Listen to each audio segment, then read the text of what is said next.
Okay, we're going to call this meeting to order at 6:30 on July 22nd, 2025, regular city council meeting. Roll call. Kaylee? Councilmember Stafford? Here. Councilmember Richardson? Here. Councilmember Jarms? Here. Councilmember Knight? Here. Councilmember Tiongson? Here. Vice Mayor Grimm? Here. Mayor Marks? Here. We're all here. We're going to do the invocation, pledge allegiance. Mac from Advent Health.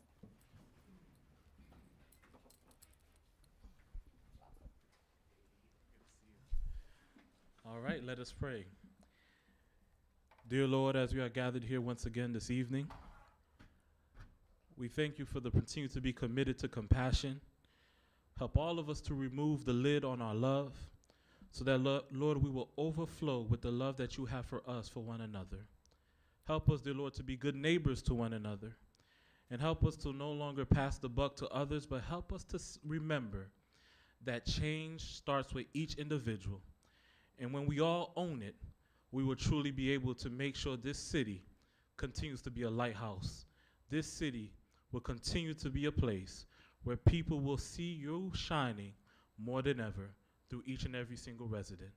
Give us wisdom, give us compassion, and give us the ability not just to listen, but to understand. In Jesus' name I pray, amen. Amen. I pledge allegiance to the flag of the United States of America and to the republic for which it stands, one nation, under God, indivisible, with liberty and justice for all.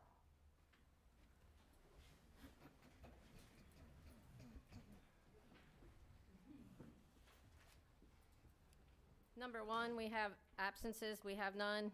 Number two, presentations and proclamations. Curb Appeal Awards, second quarter, Joe Ruiz.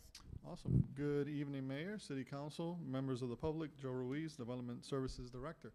And so today we have our Curb Appeal program for quarter two of 2025. And I do apologize. I left the goodie bag in my office, so I don't have the goodie bag with me. However, I do have the information on the winners. And so I'm going to kind of go through that. And so for people who are not familiar with the Curb Appeal program, Curb Appeal program is a quarterly program that we do here where essentially staff goes out and selects different properties, one being, or several being commercial, several being residential, because we have two classifications. And so we kind of vote on what properties have elevated or spruced up their properties to keep Orange City beautiful. Right, and so with that, we have a selection committee that votes, and today we'll be going over the winners. So with the winnings, and I promise, although it's not in my hands, we present a certificate of award, a $50 gift card. We post the property with the yard sign announcing the Orange City Beautiful Curb Appeal winner, and then we announce it also on our city website. So for the second quarter commercial winner, we have Well Covered Insurance Group, LLC, located at 301 North Volusia Avenue. And so Well Covered Insurance Group, LLC, came to Orange City in 2024, occupying a quaint historic building built in the early 1900s, fronting on North Volusia Avenue. The building is a proudly contributing property within the Orange City Historic District. A new monument sign with a stone border and drought-tolerant landscaping was recently installed, which complements the building and adds a touch of modern charm. Existing mature palm trees have also joined the water-wise plants, such as Schefflera bushes around the building and parking area, bringing additional color and texture to the property. So thank you, Well Covered Insurance, for keeping Orange City beautiful. And I believe there's a representative here tonight for Well Covered? No? Okay. Well, we're going to round of applause. Well, it made my leaving the bag not look so bad. All right, and so the second winner, which is a residential winner, located at 531 Lakeview Avenue. So the residents there have a classic block and stucco ranch home that was built in the late 70s. The clean lines and neutral paint of the home are contrasted beautifully by a variety of plants. Flowering trees and several kinds of lush bushes provide many colors and textures that catch the eye. Window boxes and hanging planters, along with decorative pots of flowering hibiscus bushes, provide additional beauty. A well-maintained grass lawn stretches across the front of the home, while a mix of mature trees borders the property, providing a picturesque backdrop and protection from our intense Florida sun. Thank you to the residents for keeping Orange City beautiful, and they have informed me that they were not able to make it today. So Congratulations. Thank you, Mayor. Thank you.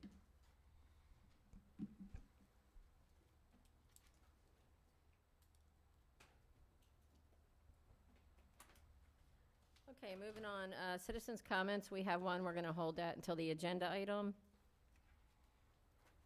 Number 4, consent agenda. We would just need a motion for the consent agenda.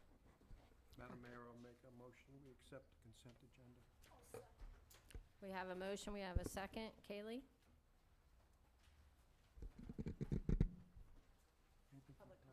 Oh, is there any comments from the public on the consent agenda? Seeing none, we'll bring it back for a vote. Councilmember Richardson? Yes. Councilmember Jarms? Yes. Councilmember Knight? Yes. Councilmember Tiamson? Yes. Vice Mayor Grimm? Yes. Councilmember Stafford? Yes. Mayor Marks? Yes, and the consent agenda passes. Moving on to 5, ordinances, first reading, we have none. 6, public hearing, ordinances, second and final reading. 6A, ordinance number 689. Mr. Reichman? Yes, Mayor. This is an ordinance of the City Council of the City of Orange City, Florida for the Fifth Amendment to the Park Hill Plan Unit Development to allow additional entitlements for 94 townhome units and 15,000 square feet of non-residential development on approximately 14.68 acres, repealing all ordinances or parts of ordinances in conflict herewith, providing for severability, providing for an effective date. Mayor, Council, this is the second reading of a quasi-judicial matter. So therefore, if there have been any ex parte communications that you have received or participated in since the first reading, those need to be disclosed at this time. Let the record reflect there have been no ex parte communications since the first reading. Thank you. Thank you. Joe Ruiz? Thank you, Mayor. Good evening, Mayor, City Council. Joe Ruiz, Development Services Director for the record. Ordinance number 689 is mentioned and read into the record by our city attorney. Truthfully, this presentation today is going to be very brief. This ordinance, you all approved it at the July 8th meeting at first hearing, and you recommended no changes to the ordinance. And so there are no changes brought forth to you all today for consideration. And so staff does make the recommendation to adopt as is proposed and is before you today. Before I turn it back over to the City Council, there is one clarification that I would like to make. And I will preface this statement today stating what I'm about to say has no effect on the actual application that is before you all. And that is the fact that, and I'm going to go to the slide, staff has had various conversations with the HOA for Cadence. And so back in January for phase 1, Cadence phase 1, there was an acceptance of improvements deemed acceptable for phase 1 of Cadence. And so we've had conversations on what ponds have blown out and things like that. So part of the information that we were responding and giving back to the Cadence HOA is that this pond 7 here that you see, which again does not affect and has no correlation with the application for 5 and 6, we had continued to tell them this has been restored and repaired to the original design. Well, we found out in doing further research and as they continue to inquire and in talking with the engineer that's working on the latest plan, so there was a restoration effort done to that pond. Yes, there was. It's been stabilized. The embankments have been placed, and so the pond is properly graded and restored. However, in that time after Milton, there was a application for a reinforced weir to support greater velocities and rainfall to avoid a further blowout of how the weir was designed. So when that application came in, it was signed and applied for by the HOA. The engineer was going to move forward with D.R. Horton on providing that reinforced weir. However, the HOA had issues with the pricing on that. And so since they have not put in the reinforced weir, and it is in its current kind of patch state. So I just wanted to clarify that for the record because we had our department, myself and other representatives in the past have told them that it was to original design, which is not accurate. So I just wanted to clarify that for the record. But at this time, again, does not affect the current application. That is a private HOA dealing with the home builder, original builder of the phase 1 of Cadence, and so this application is separate from that.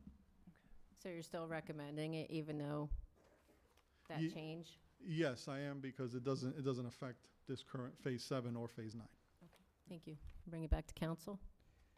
So, Madam Mayor, I'd like to make a recommendation that City Council find the amendment consistent with the comprehensive plan and adopt ordinance number 689 at second and final reading. Second. We got a motion, we got a second. Any public comment? Okay, we'll bring it back to, for vote. Kaylee? Councilmember Darms? Yes. Councilmember Knight? Yes. Councilmember Thompson? Yes. Vice Mayor Grimm? Yes. Councilmember Stafford? Yes. Councilmember Richardson? Yes. Mayor Marks? Yes, and ordinance number 689 passes. Thank you, Joe. Moving on to 6B, ordinance number 690. Mr. Reichman? Yes, Mayor, Council, this is an ordinance of the City of Orange City, of the City Council of the City of Orange City, Florida, amending chapter, excuse me, section 10.7, soliciting and solicitors of the Orange City Code of Ordinances to prohibit solicitation on certain design, designated hazardous medians and intersections, providing for severability, conflicts, and an effective date. Chief Wayne Miller, you're up. Good evening, Mayor, members of council, Mrs. Arrington, Mr. Reichman, Wayne Miller, Police Chief. 2 weeks ago, as you recall, we had Mr. Reichman and I had a presentation on intersection and median safety regarding the complaints and the like that we're getting with activity that is going on a lot of our medians that are very, very thin. So this ordinance we presented to you at first reading. There has been no requested changes in the ordinance as it's written, and we look forward to initiating this if it's approved tonight. We think it's a great step in the right direction. So with that, staff recommends that you pass ordinance 690 on second and final reading. Thank you. Bring it back to council. I'd like to make a recommendation that we adopt ordinance number 690. I'll second. So we have a motion and a second on the floor. Any public comments on this? Come on up. State your name and address.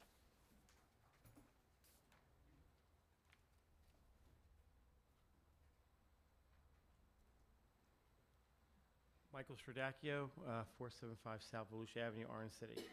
I agree with the ordinance. I agree with it all there. I think that something should be added to it because if you have ever drove by where Enterprise and Volusia Avenue is, there's a gentleman who walks there all day. That whole media now is dirt instead of grass. So maybe adding something in there that if depreciation of the property can cause it to be stopped, maybe we can do something like that. Like they would be liable for making sure now it looks good because they destroyed it. But I agree with the ordinance about them all being out there because honestly, I know a few of them, they come to my deli and eat, and it's a business. It's not because they're homeless, because they need money.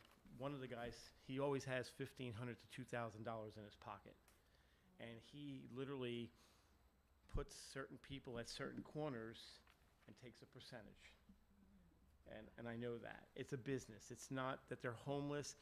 This gentleman has 4 different tents in 4 different cities. And, you know, and he's got a lot of money. They all do. They all have money. They're making a lot of money. And they usually make $200, $300, $400 a day, each one of them. All right? But like I said, again, maybe something with the destroying of the property can be admitted into there because I've been kind of reading into it and I've been seeing a lot of the news about this here.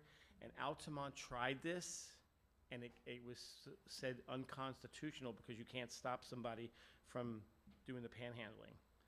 But maybe if there's something involved in it where like, okay, now the officer can go there and go, listen, you've destroyed this property, here's a summons, you gotta go to court. If you don't pay it, you can't come back. So maybe that can be added into that. So this ordinance is to address safety in the medians. So that's a median that you're talking about in the middle? Yeah, So they will not be allowed to do that anymore, okay. just so you know. All right. So as far as the panhandling and the First Amendment and all that, This is not about that. This is about safety of them being on the medians.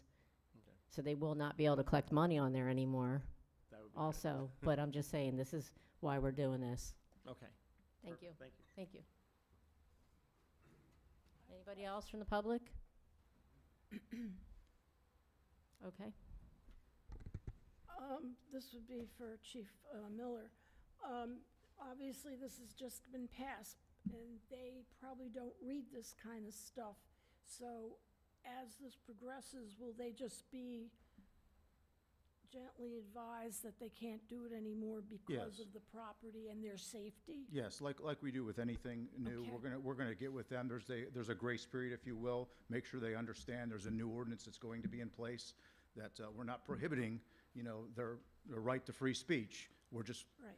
prohibiting where they can do it for their safety and the safety of motorists. So we're gonna be sure that we talk to the individuals, go out there as we see them, and identify them, document it in a report, and go from there. So, yeah, we're gonna make sure that they all know about that. Will they get a certain amount of times that they'll be, Warnings. you tell Well, we'll them probably give a once? grace period, and we'll have it documented if they're repeat offenders. If it's like, well, we already warned you about this a week ago, whether we say don't do that again, or we take action on the enforcement side of this.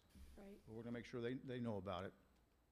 And hopefully, less activity in the medians, the damaging to the grass and right-of-way will Yeah, hopefully recover some yeah. Thanks. and keep them safe. That's our main concern. We don't want anybody hit and killed, so. Yeah, thank you. Thanks, Chief. Mhm. Any other questions from the council? Okay, we just need action. We do have a motion and a second, so you ready? Yes. Can I call it? Thank you. Councilmember Knight, Yes. Councilmember Tiomson, Yes. Vice Mayor Grimm, Yes. Councilmember Stafford, Councilmember Richardson, Yes. Councilmember Darms, Yes. Mayor Marks. Yes, and ordinance number 690 passes. Moving on to 7 resolutions. Resolution number 382-25. Mr. Reichman, please. Certainly, Mayor. This is a resolution of the City Council of the City of Orange City, Florida, adopting a proposed millage rate for the 2025-2026 fiscal year, establishing the date, time, and place for a public hearing on the proposed millage rate in the tentative budget, directing communication, expressing legislative intent, providing for severability, repealing all resolutions in conflict or with, and providing for an effective date. Good evening, Mayor, City Council, Devlin Moore, Finance Director. So tonight, you're being asked to set the proposed millage rate for tax year 2025. This is a statutory requirement, and you're required to set the proposed millage rate this year by August 1st.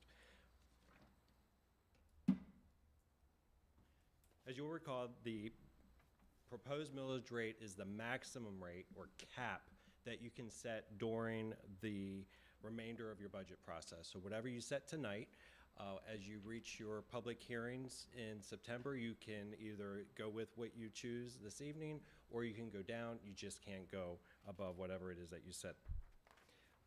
You will receive your budget books next week, and then your budget workshop is on August 11th. Again, after your workshop, I think you'll have a better idea, if you choose to go higher tonight, what rate you'd want to end up during your public hearings. Your first public hearing is going to be on Wednesday, September 10th. That's going to be your regular council meeting. That's where you'll hear or set the tentative millage rate, and then your final public hearing will be on September 23rd. Here you have a history of the millage rates that were previously adopted by council during the last 7 years, along with the corresponding rolled back rate, and then the difference between the adopted rate and the rolled back rate. Since 2018, council has reduced the millage rate by just over 1 mil. And I just want to remind you that some years support a decrease in the millage rate. Some years, millage rate, you may choose to go with the same rate, similar to tax year 2020, when the council decided to keep the 7.8332. And then also depending on the type of revenues we receive from new construction, how other revenues are doing, and then of course any council objectives, you may choose to increase the rate.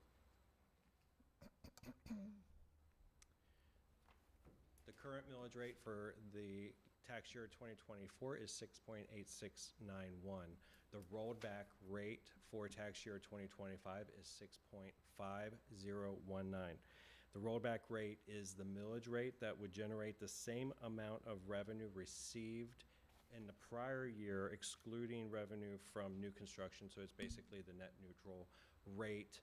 And in a moment, you'll see a slide where it'll show what the impact would be budgetarily if you chose to go with the rollback rate. Staff's recommendation is to go with the current year's rollback rate of 6.8691, which would not be an increase in the rate itself, but it would be an increase when compared to the rollback rate. I do want to indicate real quick that the rate of 6.8691 does generate $8.7 million to the general fund.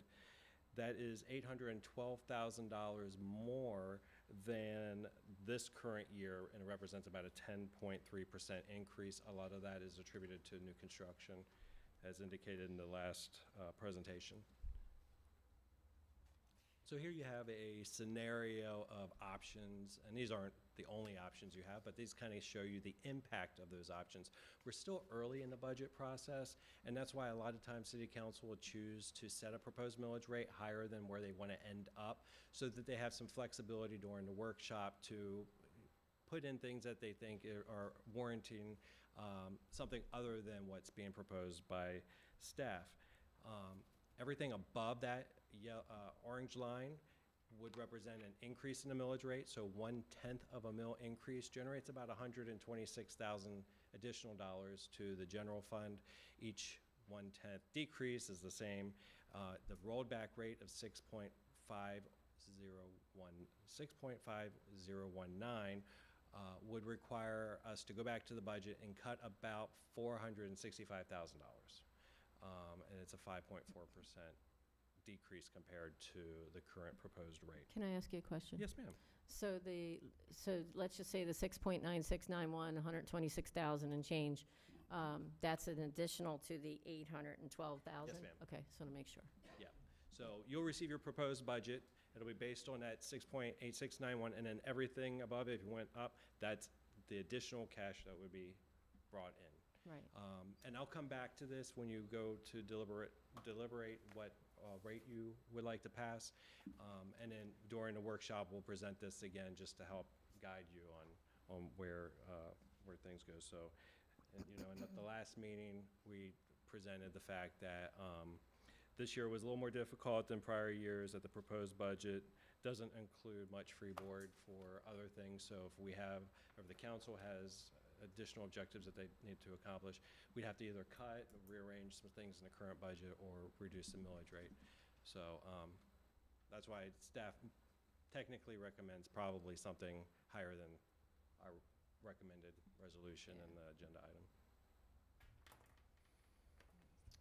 So TRIM, or Truth in Millage, has specific voting requirements depending on the rate the council passes tonight. So for instance, if you were to go with a rate between 7.1614 to 7.8774, we would have to have 5 votes for it to pass. So we can revisit this slide during deliberation should we need it. So you have a few options at this point. You can go with staff's recommendation as presented in the agenda item, by setting the proposed millage rate at 6.8691 mils, or you can choose a different millage of your picking. I do have the computer here, and I'm prepared to tabulate millage rates if you want to know what they generate in revenue, if you want to do that. I also have drafted up a variety of different motions, so depending on what your consensus is, I'll fill in the blanks and pass it to whomever is going to make the motion, just to make sure that we get the legal verbiage into record that we're required to by Florida statute. So I will go back to this slide because I think this might be the most helpful to you, and turn it over. So I have another question. Yeah. This is my 7th year doing the budget. I finally understand it. I just wanted to say, so the staff is recommending that we stay at the same millage rate that we were at, but aren't we tonight trying to go higher to have wiggle room, like you said? Yeah, so staff doesn't necessarily know what the council would like to do. Yeah. We went with the rate that was, the proposed budget was built on. And so we consider that the proposed rate with the understanding that you may decide to go higher, and we're prepared to do that. Right. So I just want to say, for some of the newbies up here, it's very overwhelming, the budget, right? And just from what I take from this is that we always want to set it higher so we can have room to wiggle in between. And when they presented the budget, there was a lot of things that we had to cut that you may all want still to have. And with this current millage rate that we're trying to stay at, we would have the 800,000 extra in the budget, but I think that's what was presented to us, that would not include any extra. That is what was in there. So, and correct me if I'm wrong, Dale. Okay. Yep, So, absolutely. so if you have any things that you want, you have to think about that. You'd have to raise it up. And so every year we do this, and, you know, let's just say we set it at 8, which sounds crazy, right? But we always go down. And so you'll see it in the newspaper, no offense, but you'll see it in the newspaper that Orange City set the tentative millage rate at 8. And then they go, what? And the residents freak out because they think we're going to do it at 8, but that's not reality. That's just a starting point. And then we work our way down to where we want to be as far as, you know, thinking about the residents and not putting a burden on them, and also trying to cover things that we're needing in the city that we're not able to cover. So I hope that helps. Any discussion from the council? Dawn? So to add to what you just said, what I believe is if you set it at a lower rate, you cannot go up. Correct. So you don't have any wiggle room. Right. You are essentially going into the negative as the lower you go down from the 6.8691. So I don't know if everybody kind of grasps that and Right. sees that. The other thing is that I was given information, and also from sitting in the city council, not my predecessor, but the one prior to that. I believe he had a lot of accounting experience, and he also looked at it from a situation of, we haven't even gotten into hurricane season yet. So there's those things to consider, not just the things that we had to cut from budget, but just the things that we might have to pay for going forward. So that would be another reason why we would need to set the millage rate a little higher, because we can't predict the future and we don't know what's going to happen. That way we can come down, but if we can't come down for whatever reason, we've got the money there, so. Right, so tonight we're gonna pick a number that we think is gonna give us some room to wiggle. Yep. And then we're gonna come back in another meeting and actually make our decisions on that, but I just wanted to make that clear that, and then, like he said, the 6.8691 is where we're at with 812,000 would give us an extra 812,000 this year with all the new builds and all that. If we go higher than the yellow, just to be clear, that's an additional to the 810,000. That would generate additional revenue that is not accounted for in the proposed budget. That was Correct. the last. Thank you. Exactly. Ms. Stafford? Yes. Question. If we do this, even if we go at 6.9, how would that affect our residents? Because as you know, we're going up on the stormwater. We're going up on the sewage. We have a lot of things that we are pointing out to our residents, and they're going to see all these increases at one time on their bill. So what you do tonight is not going to impact your citizens per se, because what can happen is if you go with 7.5 tonight, Right. and then we work through the budget workshop and the council makes decisions, you could very well end up at the 6.8691, which would be the same millage rate, and that's what you can end up finding. You're not going to really set the millage rate to what it's going to be on the official tax bill until the hearings in September. So, and if you want to look at it one other way too, there was a council member who always liked to set it high because he thought it encouraged public participation. So sometimes doing that will encourage people to come in and voice And speak. opinion as well, so. Ms. Darbs? Can you talk in to the microphone, please? This 800,000+, this is for unforeseeable issues that No. crop up? So the 800, let me clarify, the 800,000 plus thousand has already been obligated as part of the proposed budget. It funds increases in property insurance and risk. So we had that budget presented to us at the last meeting, was it? Yeah, and in there was everything that it would fund. And then our city manager had told us what we were not gonna be able to fund with that current budget at 6.8691. Correct? Then we sent it out in more detail in the Friday communication so that, you know, it's not the budget book, but it was a 8-page condensed budget book. Right. So, And I tend to go with that council member that used to do it a little high because we do want citizen participation in this. We don't want to hear from them afterwards going, why'd you do that, right? We want to hear from them and see what they, and they can see what we're doing too, or the staff's doing with departments or needs or, so tonight we're not saying we're going to raise the taxes. We're just saying we're going to set the bar hopefully higher. The council will go higher, and then we can go down to where we feel comfortable when we do actually vote on that.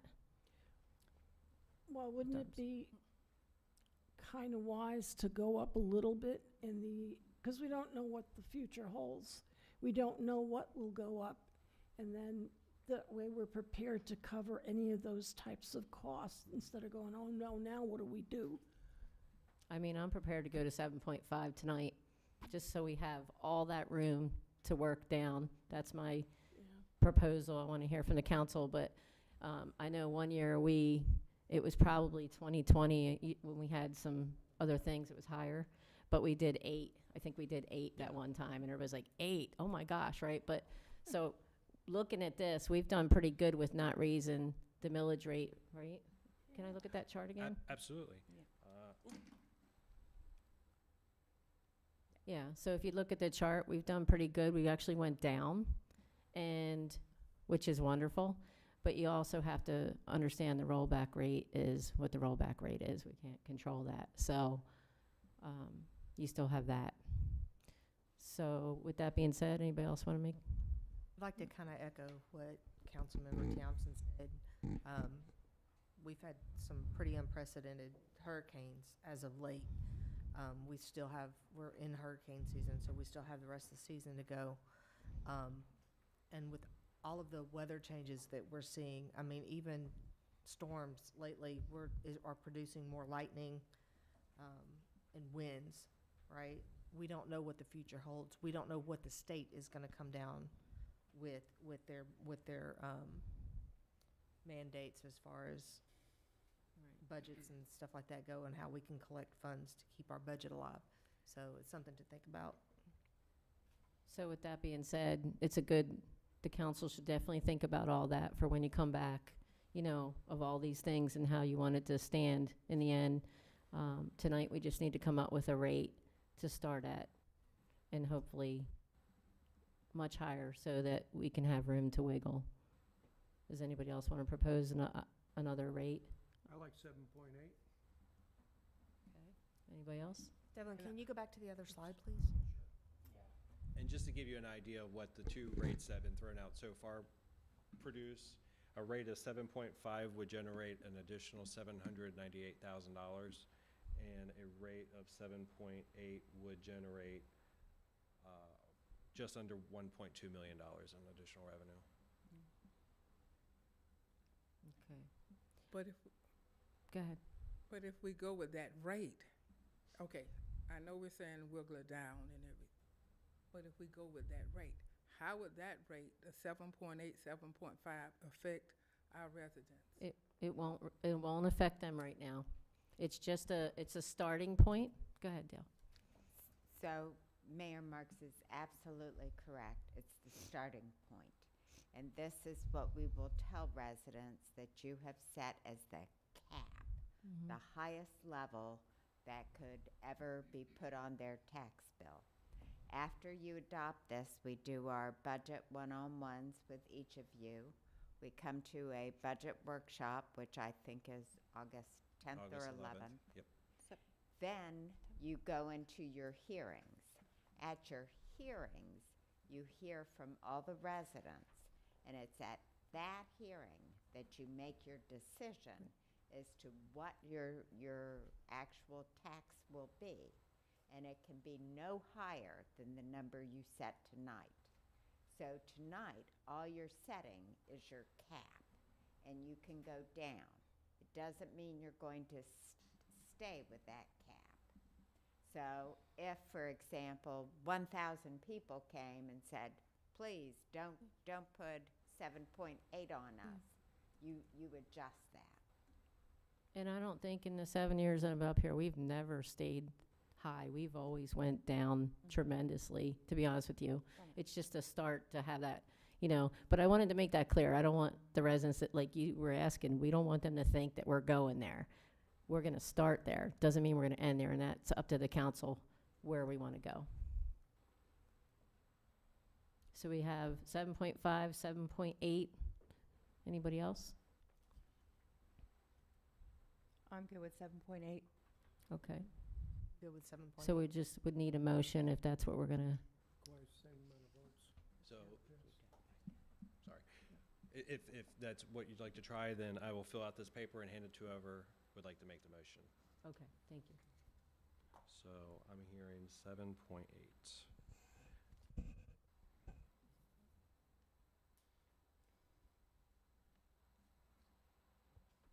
right, who's making the motion? I'll make the motion. Jeremy, while you're doing that, if you could also then, after you've finished giving that to the council member, the vice mayor, would you be kind enough to put up the slide just to confirm the number of votes that will be necessary to pass this motion? Oops. Please. So 7.8 would require 5 votes. Thank you. All right, so I'm gonna make the motion and set the proposed millage rate at 7.8 mils. I'll second. We have a motion, we have a second. Anything from the public? Seeing none, we'll bring it back for a vote. Oh, you need to say something? Oh, can you read that completely, please? Which is a 19.96% increase over the rollback rate. Start at the beginning. Adopt resolution 382-25 and set the proposed millage at 7.80 mils, which is a 19.96% increase over the rollback rate of 6.5019, and confirmed at the first public hearing for the millage and the budget on Wednesday, September 10th, 2025 at 6:30 p.m. Okay, so we have a motion and we have a second. No public comment. We're going to go to a vote. Kaylee? Yes. Yes? Councilmember Stafford? No. Councilmember Richardson? Yes. Councilmember Darnes? Yes. Councilmember Knight? Yes. Mayor Marks? Yes. So it looks like our proposed millage rate will be 7.8. Is that correct? Yes, ma'am.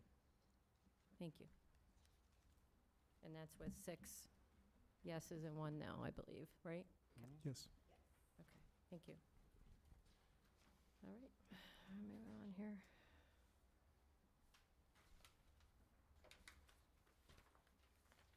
Okay, we're moving on to 7B, resolution number 383-25. Mr. Reichman?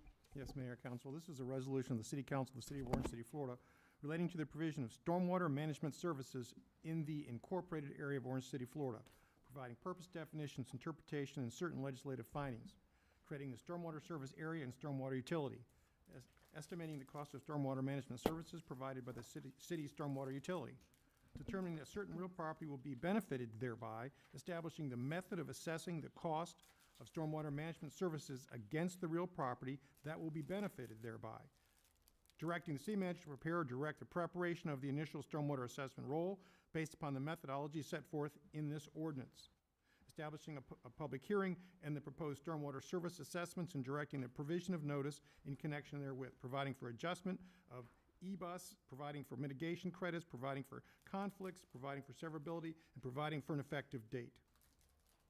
Devlin Moore. Thank you. Devlin Moore, Finance Director. Thank you. Tonight kicks off the annual process pursuant to Florida statute and the city ordinance, in which the council establishes the method of collection and the rates for the city's special assessments. Tonight, you're being asked in the next 4 resolutions to set the preliminary rates for 4 out of the 5 non-ad valorem assessments here at the city. The Kentucky Avenue Special Assessment District is exempt from the preliminary rate resolution, so you're not going to do that tonight. You'll set those rates, which will remain the same as the prior year, at your hearing on September 10th. The rates that you approve tonight will be listed on the August trim notices. And similar to the proposed millage rate, these are the maximum rates, the max threshold that you can set at the public hearing on September 10th. So you can go down, but you cannot go above what you set tonight.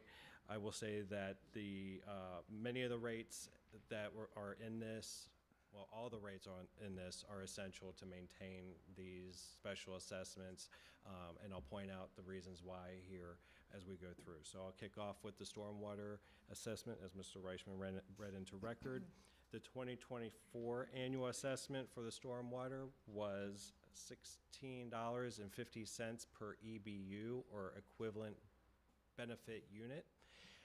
On June 24th, 2025, the City Council approved a comprehensive stormwater master plan and a rate study that was prepared by Raffatellis. And in that rate study, the recommended rate to make sure that this assessment remains sustainable is $23 per EBU. So the resolution has been drafted as such.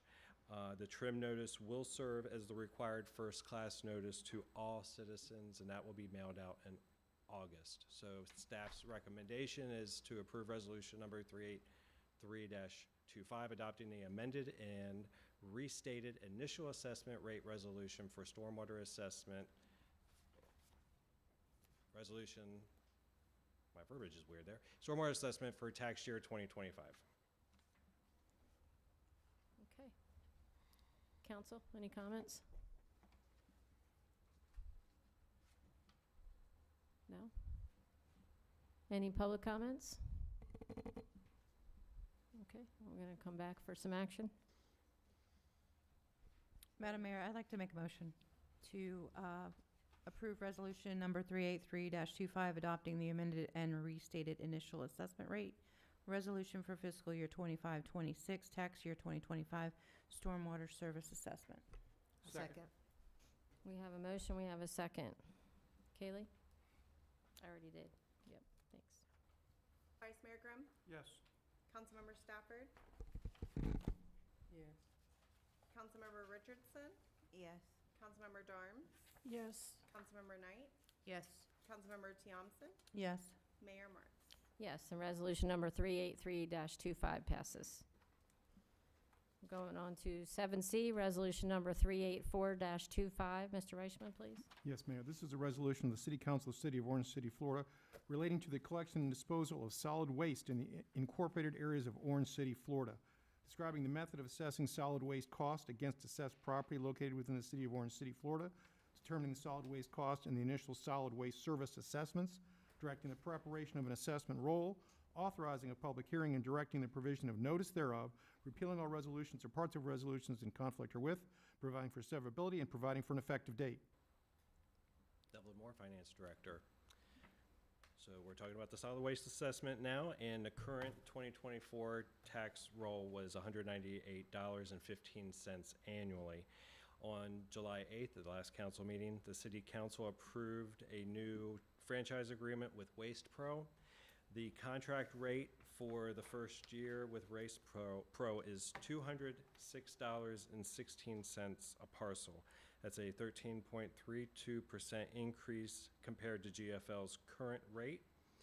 The proposed assessment for 2025 is $223.91 annually. That represents a 13% increase, slightly less than the contractual rate. We were able to achieve that slight reduction by reducing the contingency in that fund's budget from 10% to 5% and using some of the fund balance to help offset some of the cost. The trim notice will serve as the required first-class notice in this assessment. And with that, staff recommends you approve resolution number 384-25, adopting the amended and restated initial assessment rate resolution for solid waste services for tax year 2025. I want to say thank you for all the work you did on that negotiating. I think that it's important that the residents know that the number was much higher than that. And we're going to have, I believe, much better service. The council did a great job with, you know, voting on that to make sure that there's going to be a better quality of service. So what you're paying for, you're going to get what you're paying for, because I don't think we were getting that in the past. So, and we were with the same company for a very long time. So it's a good change, I believe, and I want to thank the council for pushing it that way. And with that being said, you know, there isn't, you know, Councilwoman Stafford said it's unfortunate that we have to raise, you know, the trash costs. We have to raise the stormwater assessments, and now we're talking about taxes all in 1 year. So this is just as hard for us as it is for you all, and we're going to do the best we can to not make it a major burden on the residents. But I think we're at a good point with this as far as the numbers that you came up with for negotiating, and I'd like to hear from the council. Any comments? I'd like to echo exactly what you said, and I was looking at it, and it ends up being like a $2.15 per month adjustment versus, it was much more than it was. I don't remember what it was, but I do remember it not being that low. So thank you so much for negotiating that and everybody's efforts on that. And in the contract, if I remember correctly, it was spread out. They spread it out over so many years instead of all at once, which really makes it easier for the residents too. So we appreciate that.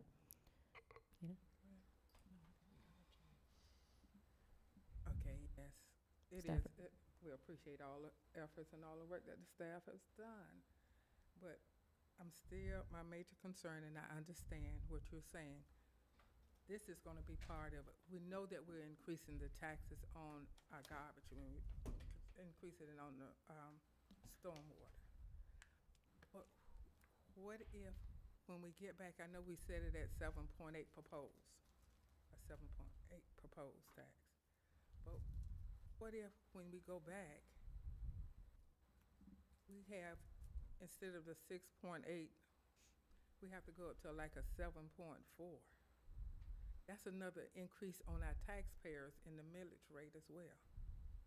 Well, I guess what I would say to that is this is a separate subject that's been negotiated out by the staff, and to have better service for this particular item. I know you're thinking about that, and it's, I'm thinking yeah, about no. the whole, So when that everything, comes all back of for it. that part, we all have to think about this and the stormwater assessment, right? This is all something that we need to digest and make the right decision. So I hear you, I'm sure everybody hears you up here, but tonight this is just a decision on the solid waste and accepting the proposed amount from the negotiations of the staff.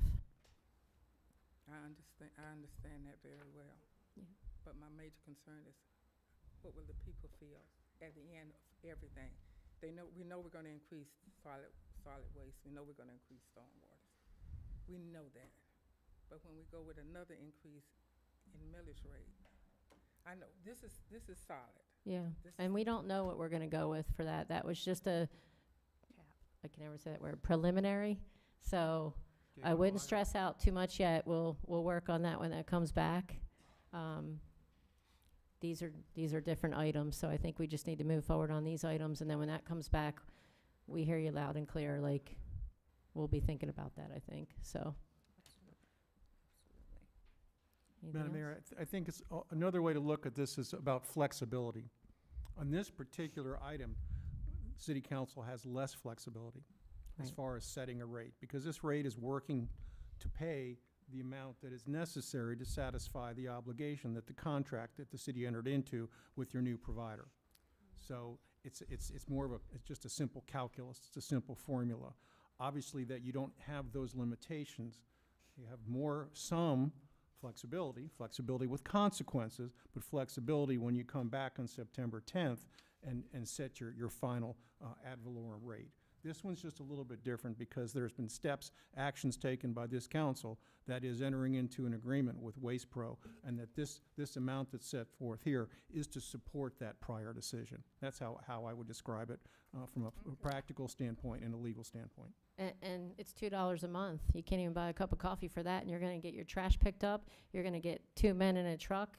You can put extra trash, correct me if I'm wrong, next to your trash can now. You don't have to put it all in the can. This is huge for Orange City, so I'm excited about it, and I hope everybody else is too. Okay, so we just need some action from the council. Madam Mayor, I'd like to make a motion to approve Resolution 384-25, adopting the amended and restated initial assessment rate resolution for solid waste service for fiscal year 2025-26, tax year 2025. Second. We have a motion, we have a second. Anything from the public? Any comments? Okay, we'll bring it back to Kaylee for a vote. Councilmember Stafford, Yes. Councilmember Richardson, Yes. Councilmember Jarms, Yes. Councilmember Knight, Yes. Councilmember Thompson, Yes. Vice Mayor Grimm, Yes. Mayor Marks. Yes, and resolution number 384-25 passes. Okay, 7D, resolution number 385-25. Mr. Reichman? Certainly, Mayor.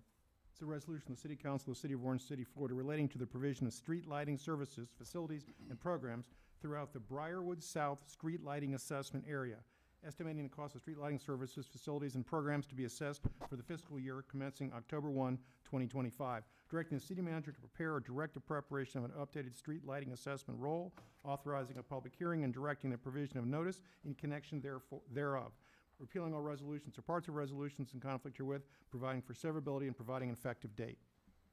Devlin Moore, Finance Director. So the Briarwood South Street Lighting Assessment was taken over by the city in 2018 as part of an enclave annexation with the County of Volusia. And the current rate is $72 a lot. This impacts 42 single-family residential units within the subdivision. The proposed annual assessment is $80 a lot. That is per year. The increase is required to cover costs associated with providing street lighting within this subdivision. The residents of the subdivision will be noticed via the TRIM mailing, and that will serve as the required first-class notification.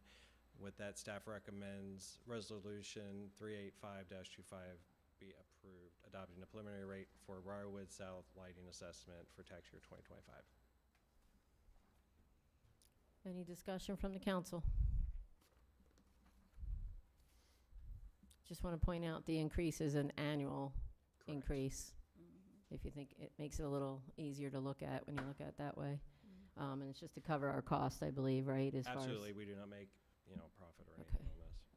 as, okay. Just need action from the council. Madam Mayor, I'd like to make a motion to approve Resolution number 385-25, adopting the preliminary rate resolution for fiscal year 2025-26, tax year 2025, for Briarwood South Street Lighting Assessment.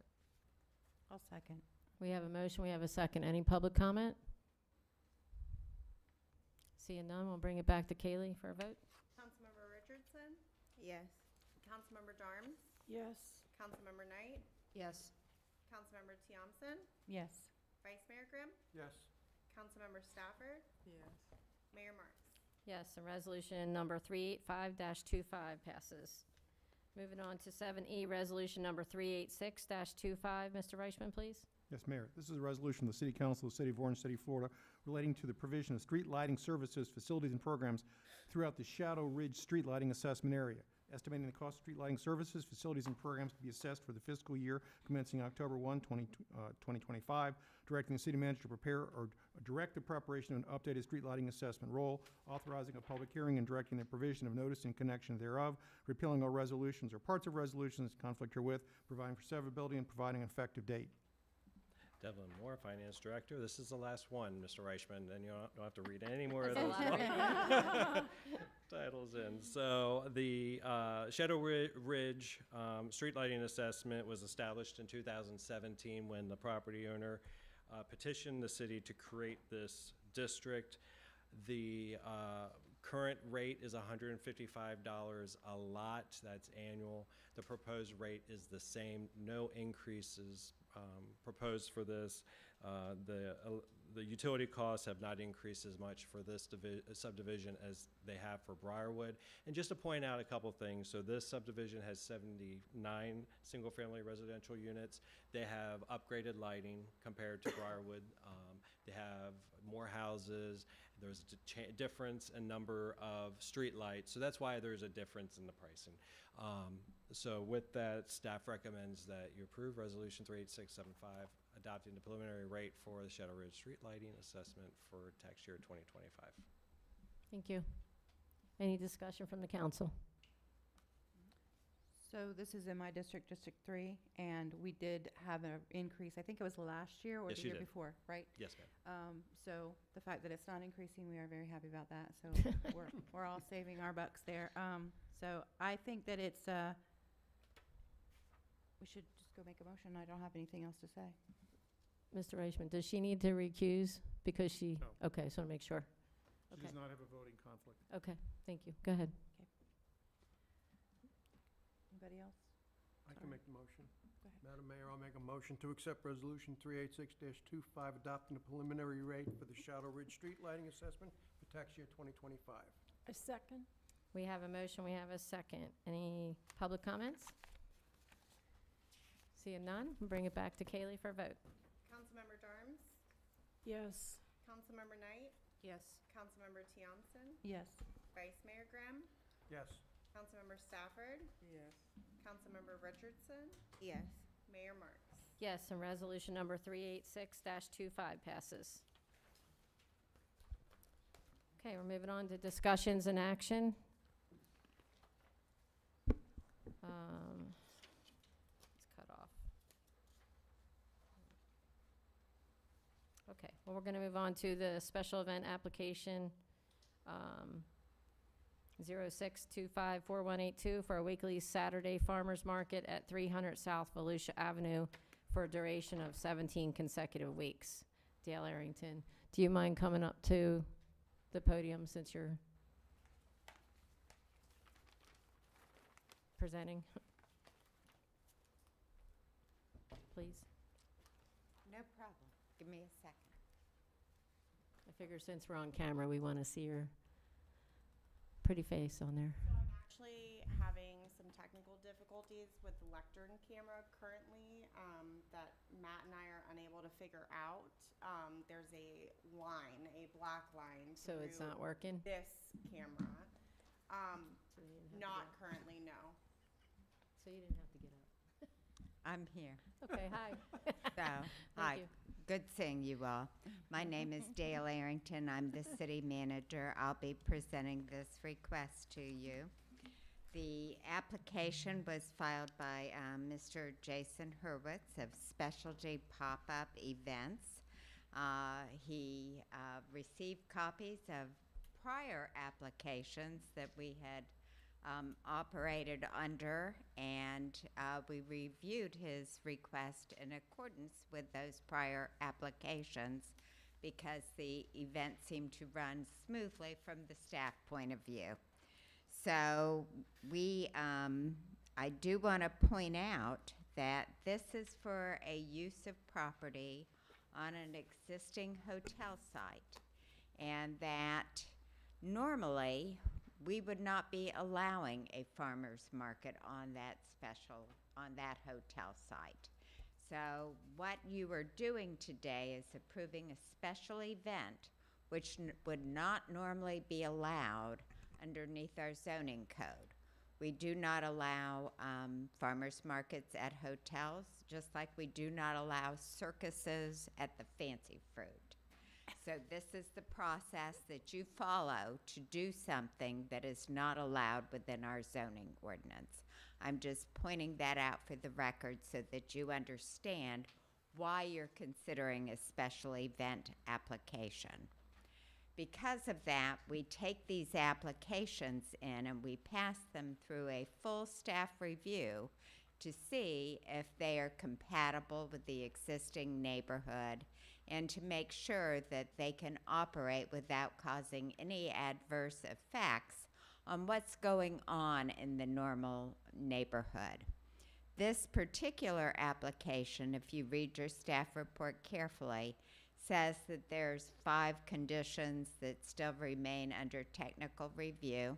Those have all been satisfied. I want to point that out to you, that since the writing of this agenda item, they are completely satisfied and we're good with them. Most of them dealt with conditions associated with food trucks, and the applicant has said if he does have food trucks, which he does not think he will do, he will be happy to comply with those regulations. So we're good with that, and we're good with the garbage provisions that have been made. So staff is recommending approval of this application with 9 conditions. And I want to point out that they're a little bit different than what the applicant asked for, and he may want to address this with you. He asked for a trial period of 17 weeks. We are recommending an initial trial period of 8 weeks. And, you know, that date may be adjusted, but this is very similar to what we did with other applicants until we learned the impact that they were having. For informational purposes, we have outlined all of the 9 conditions and have extended them further out past the date just so that he would get a feel of our operating schedule, because we are requesting that the applicant not operate a farmer's market on dates that we have scheduled city events, because we've got too much going on in the area to be able to accommodate people using all of our on-street parking spaces on Holly Avenue. Those dates would be the University High School Homecoming Parade, which is October 11th, our Boo Lock great Halloween celebration, which requires that we set up early and stage, and our Christmas parade. And we also ask, we don't have any planned at this point, any special events scheduled at Mill Lake Park or Veterans Park, we would let him know. And most likely he would not be able to operate on those dates. Aside from that, the conditions are what were in effect during the previous operator's special event permit, and staff would recommend approval with those 9 conditions. Are there any questions? Council, anybody? I do. I have a couple. Yes, ma'am. So there's just a couple things on the conditions. I know that they're very similar to the last one that was happening there. And our homecoming parade, our Halloween, and our Christmas parade are all at night. And typically it doesn't affect that area as far as just from experience. So I feel like, council, that maybe it should be dialed into anything that is, any events that are going to take place before 4 o'clock. Because like the parade, they start shutting down the roads around 5 o'clock, I think, right? Something like that. So I don't remember the exact time, so we Yeah. shut down 1792. right. But the side streets get shut down much earlier than the time we shut down 1792. And that is a process to shut down all of the side streets. It does happen in the afternoon preceding the shutdown of 1792. Right. So I believe the hours for this were till 1, right? 1:30. 1:30? Is it 1:30? I personally believe that there's nothing happening before 1:30 that affects that market when they're shutting down the streets. Go ahead, Dana. You have to keep in mind the time frame it takes for them to set up too. I'm not sure what that is, but Set up what, something the roads or the to market? set up the roads, get everything staged. I mean, you've got to think about that too. I'm sure it takes them more than a couple hours to do that. But they're mainly setting up the back roads, not 1792. I'm just telling you from experience, you all can, and whatever you decide to do is fine. Those days, shutting down just seemed like a waste because because the other problem is with the farmer's market, the consistency. It starts and stops and starts and stops, and that really hurts. People get confused. When is it open? Oh, there's a parade tonight. Oh, it's closed. Okay. So it confuses the residents when they're coming to shop. But could you maybe, I don't know if you can do this or not, but when you're closing down the roads, obviously you're putting cones up and things like that, right? Barricades on the back streets. So. Well, we're doing that on some of the back streets, but we're also stationing officers at each of the entryway points to 1792. That's a requirement of Florida Department of Transportation. Right. And then we start putting barricades further back because we don't want people to come up to 1792 and then realize they can't turn on to 1792. So we do some pre-staging. I don't know the right word for it. So I mean, obviously we can hear from the applicant, but maybe another solution would be that they just have to close down earlier, than 1:30, maybe noon or something, to give them time to, because obviously, I mean, I don't know what time you start closing down roads, but is noon enough time? Chief, can you? Yes, yes, please. Yeah, noon is way early for us. Yeah, So we'll be good at. see, yeah. so they're talking about closing at 1:30, Chief. What time do you all start? Like, you know what I mean? I'm just trying to figure out. 1792, our officers are in place, like Dale said, at 4 o'clock. 4 o'clock. Okay, right. so we're really talking about the back roads, right? That's the main road, because Yeah. we have to, really get a lot of barricades and people in place. Okay, It takes us a good little while to get everybody off that road. okay. What do y'all think? 1:30 would be fine. Anybody? Yeah? Ms. Stafford? Well, my concern would be the staff. My concern would be the staff. Are we going to overwork them at any point? Are we going to give them time to get everything lined up? Or is it going to be a rush? No, they're gonna work whatever time they're told to work, so it's not like they're gonna have to go out earlier because there's a farmer's market. They're gonna do whatever time they usually set up the market. But I guess the big question that I'm seeing is, like, most of the traffic comes in from 1792. I'm just gonna tell you from experience, and they come and they go, and they come and they go. And you will have some people that'll park on the, is it Rose or Holly? You will have some people that'll park on Holly, but if they know they can't, they won't. And there's 2 sides to the hotel that they can park at. So they would just have to park on the other side. So that's the only thing it hindered the market in the past to have to close those days when those events don't start till nighttime. But the other thing I was gonna say is, like, if maybe in the conditions, if there is daytime events at those parks, like you said, absolutely, you would have to close the market because they will be parking all over the place, basically. You know what I mean? With veterans or Mill Lake or church events or things like that.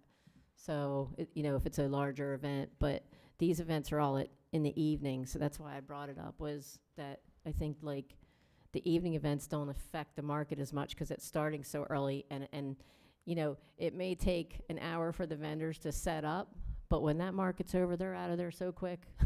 You know what I mean? They're gone. So it doesn't take that long for them to break down? Not and at leave. all. Like within 15 minutes, they're gone.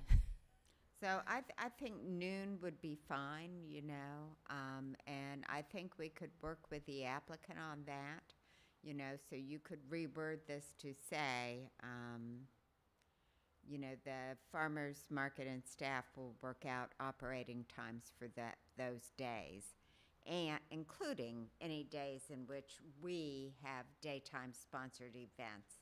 And that's really where we've got the problem. The only one I am hesitant about is the Bullock party.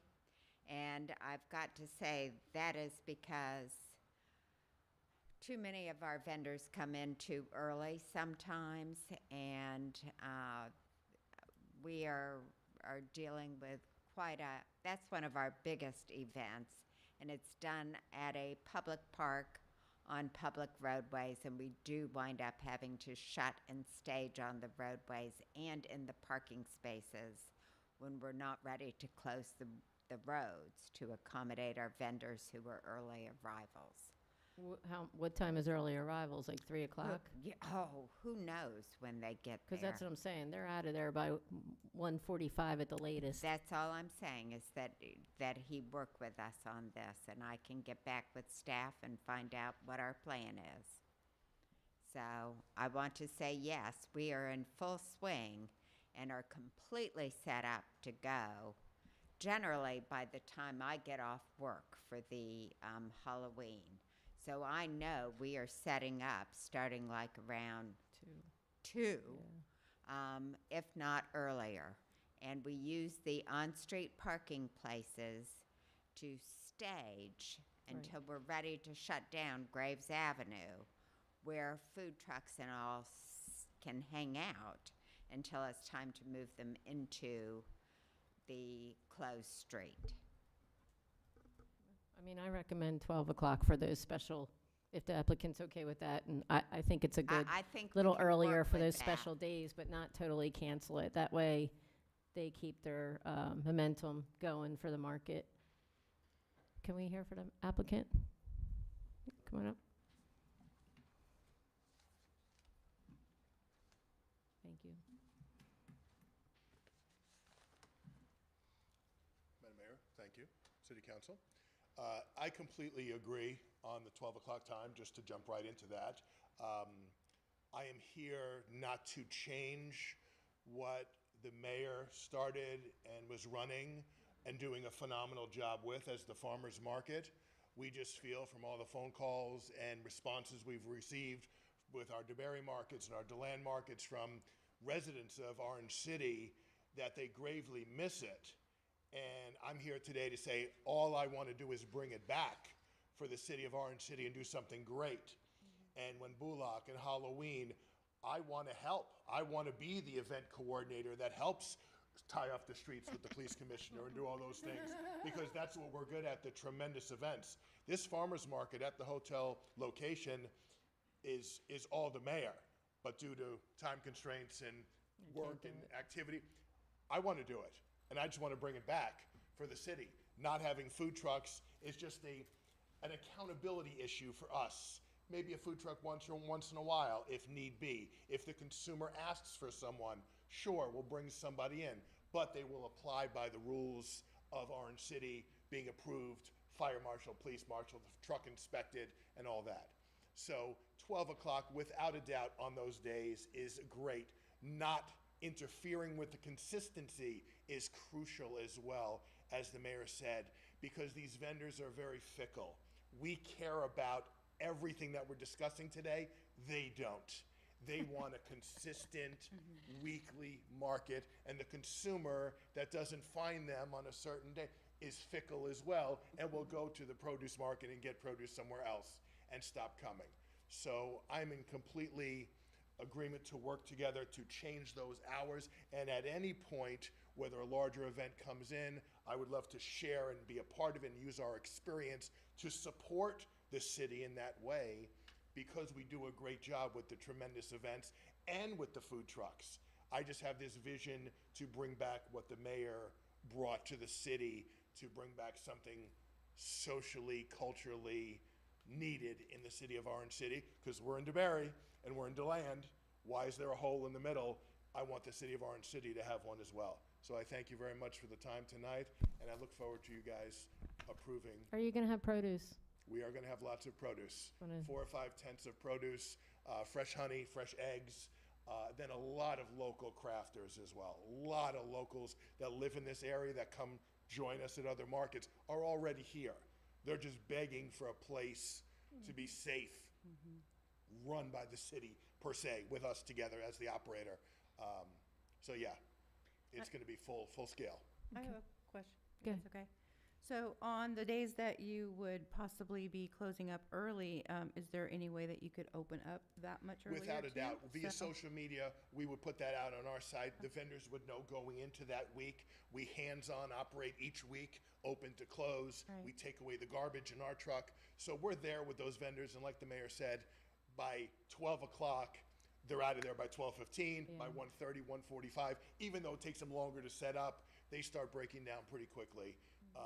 So on those days, without a doubt, they would know it was coming. Maybe we open at 8 that particular day or 7:30. We're there anyway setting up, so why not open early and just announce it to the city? And that would be something that you would negotiate with the manager about times. Without you a know, doubt, yeah. but I completely agree with all that. Councilman Darms? Yeah, would it be possible that each tent be able to put up a, a little thing on their tents the week before they're gonna be closing early? Oh, without a doubt. And they could say, we will be closed next Saturday at 12. We could print those up. Again, we're very hands-on with the People will see customers. that, they remember that. We'll put that up on every tent as we get to those dates at the end of the year. And agreeing to the 8 weeks test period as well. I completely agree, because after 8 weeks, we'll all have a sense of, is it successful or not? Going. I don't want to commit to 17 weeks if we're failing Yeah. terribly. Failing terribly means the community is not coming out to support the efforts of what we've all created, and it kind of ran its course in a sense. So after 8 weeks, if it's great, I want to keep it going all year long. I've already seen some comments on Facebook. When is it gonna open? I get them all the time. So people are waiting, Okay, great. they're waiting. Okay, thank So you. rather than social media, how else would you advertise it? Realistically, if I have to do some articles in the paper, or some advertising in the local Orange City paper, or some of the newsletter, the couponers, or something like that, one of our produce guys today said he's giving me a special for Sunday in DeBary for dollar strawberries, the big containers. So that's unbelievable. So I like to advertise the market as well. I would just pick one of the inexpensive newsletter / couponers that would say, hey, come out to the market. It's $1 off always if you bring in the coupon or whatever. Where's the strawberries? They're bring coming 'em? Sunday in DeBary at the VFW. Any other comments or questions from the council? No? Okay. All right, thank you. My pleasure. Thank you, Mr. Yeah. Hurwitz. Okay, so do we need to amend anything in this? Yes, I think that you could state that you want to approve the application with the conditions outlined in the staff report, to change the condition that calls for not doing it on city special event days to allowing it with the indication that a noon closure for those days will be expected, and that he will work with staff to affect that and any other events that may come up. And possibly an earlier. Oh, sure. And we can work that out and put it in his letter of rendition. And, that will also enable us, I wanted to make sure you knew when our special events were. And we were still confirming those at the beginning of tonight. That was me texting all around for that purpose, so. Okay, so we don't need a motion for this, right? No, No, you you're do. gonna just So say, moved. so moved, consistent with the do. changes observed by the city manager Yeah. and following council report. Okay. So move. A second. So moved with what he just said? Is that good With- enough? With the conditions in the staff report as modified by the city manager. So moved. Okay. Do we have a second? Second. We have a motion, we have a second. Anything from the public? Any comments about the farmer's market? Okay, seeing none, we'll bring it back to Kaylee for a vote. Yes. Yes. Yes. Yes. Yes. Yes. Yes, and the farmer's market has passed. Thank you. Thank you. Okay, moving on to B, special event application for a weekly family karaoke night at 475 South Volusia Avenue for a one-year duration. Okay, Dale Arrington. Yes, thank you. This is also a repeat application, and one that we're very happy to bring to you. The application is made by Michael Stradaccio, who is the business owner of Knuckle Sandwich, which is located at 475 South Volusia Avenue. He has requested that basically he be able to continue his family karaoke night at this location. It has been in operation for about a year right now, and we have not received any complaints or concerns about it. Just want to put that out there on the record. In fact, we hear it's quite an enjoyable event and that people like to go to it. So we have put it forth with the same conditions that he's been operating under, with one request and one tweak. And I have just dropped and broken those. I am so sorry. I'm somewhat of a klutz. So the only problem that we've had is that we do movie in the park on the same night that he does karaoke. And we have not yet set our movie in the park schedule for next year. But typically we do movie in the park on one evening date, one Friday night, once in January, once in March, once in April, once in May. And then we do a date night, which is geared to an older group. I still, a more mature audience. Thank we you. do. Thank you, because I went to that. Yeah, we do PG movies as opposed to G, you know, and they're a slightly, and we advertise it differently, and it's really terrific. So we've got those movies coming up, and what we've noticed is that our noise competes with their noise. And we have received complaints that people can't hear the dialogue going on the movie. We would like to work with him on this because the time we start the movie is not a set time. It is dusk when it gets dark. And that changes throughout this period. And since he's allowed to operate at 11 until 11 o'clock at night, we would just like him not to do the karaoke during the time that we're running the movie. And we can work with him once we've set the schedule and once we pull down I think it's the lunar calendar, you know, and find out when you're going to have your actual nightfall and what movie we're showing as to the length of it. We can coordinate with him on when he would be able to resume his karaoke at a louder noise, and maybe he could run an acoustic hour. I don't know, but something that does not interfere with the ability of our patrons being able to hear. But with that, you know, if he's accepting of that caveat, we recommend approval of the application as submitted with the same conditions that are outlined in the staff report. Thank you. Council? Any comments? Ms. Stafford? Yes. Would he like to come up and, Oh, I'm going to call him up in a minute. I wanted to have council discussion first. No, because he filled out a paper. Sorry. The only thing that concerns me, because I think it's wonderful, and I do see everybody having a lot of fun there.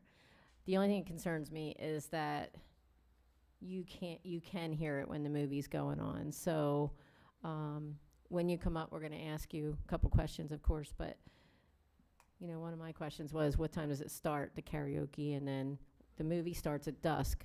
So if that's the case, would it be fair to say that when the movie starts, the karaoke stops so that you can hear the movie, because it is right across the street? And it's, would you say 4 times? January, March? It's a total of 5, January, March, April, and May, plus date night in Date night, okay, February. So there's 5 months where that happens once a month, and I think he's doing karaoke every Friday. Go ahead.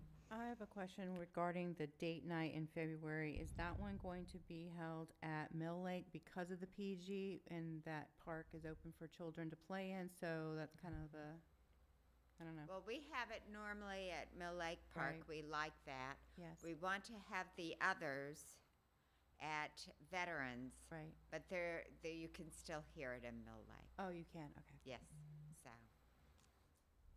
Good question, because I know last year it was at Mill Lake. Dickinson Park, Oh, Dickinson, and that's right. the traffic was so loud we That's couldn't hear the because- movie. That is because 'Cause Mill of Lake flooding? Park was Yeah. too wet. Flooded, yes. So, you know, But that, I'm just saying, it was a wonderful event. Everybody did a great job, but it was kind of, you could hear a lot of the traffic going by, so it was kind of, I understand. Mill Lake's our preferred location for date night Yeah. because it gives plenty of room for the blankets to be spread out, and it is not intended for the little ones. It's really not intended for them. So the reason we do it at Veterans with the children is because it's totally surrounded by the fence. Right. And parents don't have to say, sit here or else. They can get up and wander a little, so, without fear of perfect. going into a road. Right. okay. If there's no other questions, I'll bring up. I think, like Ms. Arrington was saying, we just need to find out if he's agreeable to those conditions. Okay. Can the applicant come up, please? Michael Stradacchio?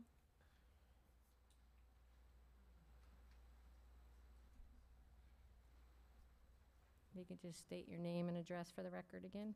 Michael Stradacchio, 475 South Volusia Avenue, Orange City, and hello, everybody. Okay, so I'm not agreeable with shutting down, because it does the same thing like you just talked about the market. It's consistency. When we had the hurricane in October, I was shut down because of Mill Lake being flooding 1792, DOA coming, or whatever it is, coming and shutting the road down, putting barriers in front of my driveways, and me not allowing to have events or having customers coming and everything. So now you turn around and you have, I'm only doing it on Fridays. So now I don't have a Friday that I can't do it, and people were gonna come this week, but they couldn't come last week. So now they don't come, and they find a place, well, let me find another karaoke place, I can bring my children, and now they go to Gators Dockside. Now they go to the other places down the street there. It's an indoor facility, I'm an outdoor facility, and they go, wait a minute. Oh, it's nicer, it's inside, we're AC, and now I lose their business. So now you shut me down for a week. Doesn't sound like a lot, but it is, because when the hurricane came and I was shut down and they closed the roads down and everything, I was doing karaoke, but nobody could drive in my parking lot because we're flooded out. Nobody can come in there because obviously the weather was bad or whatever.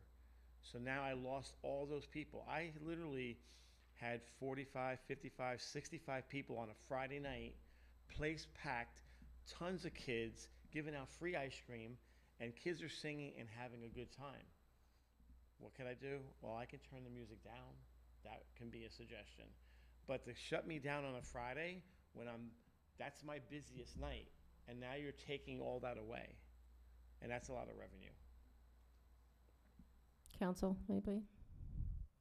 So I don't think the idea is to shut you down and lose your revenue. I think it's just trying to find a way to be able to accommodate city event versus what you're doing as a business. And as Ms. Arrington suggested, maybe there could be something, it's acoustic night or something of that nature. It's 4 times, so I'm not sure if that It makes doesn't- it 5. It- 5, yeah, with the other park. It doesn't sound like a lot, but it really is, because, I mean, like, Well, let me when it ask, turns around, when it rains, it's a nightmare to me. yeah, Because it rains and I still have to draw people in, and social media, I'm on Facebook, I'm on Instagram, I'm on TikTok, and I'm constantly pushing. If I know it's gonna rain this Friday, I'm starting from today trying to draw people in. right. Because if I don't, nobody shows up. And then I'm, instead of me making bigger numbers, I make $300, Right, and I can't which is operate. what you do as a business, right? Yeah. You It's the same. You it's gotta the s- create it's the s- business. It's the same situation like when you guys turn around and across the street you do a food truck night, and you have all these food trucks selling all different kinds of food, and here I am across the street watching people buying food at the food trucks, but and I'm losing money that way too, but I don't say anything about that. I don't- think we have an ordinance in place for that, that it can only be so far, so many feet away from a business. We did that a long time ago, am I right? So He's talking about the city event with food trucks, right? which doesn't, Oh, okay, that ordinance does I not see. Yeah. apply. Special event. But I mean, Okay. as far as doing the karaoke, it's a very simple task. I turn the music down, and this is the first time that I'm ever here that people make complaints. Because when I was talking on the phone and I said, "Was there any complaints or anything?" I got told no. But this is the first time I'm hearing that there was a problem with sound. I mean, I've been doing this 2 years, and there's never been an issue. No fights, no nothing, no controversies, no nothing, no complaints. I think I had one time somebody said that the music was too loud, and it wound up being a disgruntled employee. But other than that, there's never been any complaint that I'm aware of. And if there was a complaint, it should have been addressed to me, like say, hey, we had people calling saying during the movie in the park it was too loud, and I would have addressed it then. I would have the following week, the next time you guys did it, the music would have been a lot softer because I can adjust the volume. Councilwoman Stafford? Yeah, if I was hearing the city manager right, she wasn't asking that it be closed down that night. She was asking that for the first part, when the time comes for the movie, and the movie only lasts about an hour, hour and a half. Right. If he can withhold that for that time, and then after the movie is over with, proceed. It's possible to do something like that there, but the problem you have is that if I'm come there with my wife and my 2 kids, and I come there at 8 o'clock at night, that means I have to stay till 9:30 before my kids can sing. So that kind Well, of they can come to the movie in the park and then come to you. and trust me, I send people across the street go watch the movie, and there was before I was even doing karaoke. When you guys had the movie across the street, I put it in my deli too, and I had the volume, the same sound. I made sure it was playing at the same speed and everything, and I was playing it at my deli, and so Yeah. it was just accommodating, But as far as shutting me down on a Friday, that's not good for me. It's not good for my business because I rely on my Fridays. I really do. Councilwoman Knight? Do your speakers generally face out, or do you have them facing in? I have them faced inside against, they obviously they're facing towards the building. Initially, when we were doing it, we always had the speakers kind of out. So it kind of, so it's not like kind of bouncing all over people when they're trying to talk, so you don't get a feedback from the microphones and all that stuff there. But then when we had to go ahead and come in front of you guys, and initially they said, no, you're not doing it at all, and we did all that stuff there. We started making some adjustments to make sure that there was no issues when we came in front of you people, but again, the speakers can be faced towards my building. I can face them towards the gas station, which is on Blue Springs. So the music can go a different way if I have to. But again, turning it down and bringing the volume down is going to make a big difference because I can do that too. They don't have to be really loud for them to hear their voice sing. So our intent was not to say he can't do it. Right. In fact, our intent was so that both of us can serve our clients. Right. Boy, that's a funny thing to call these our party They're our guests, our goers, guests. Our guests, you know, so that both of us can put on quality items. You know, and yours will go a lot later at night than mine. Right. So as soon as we're out of there, you can crank it up again, you know, Right. and run to 11, which is your cutoff time. We end way before then.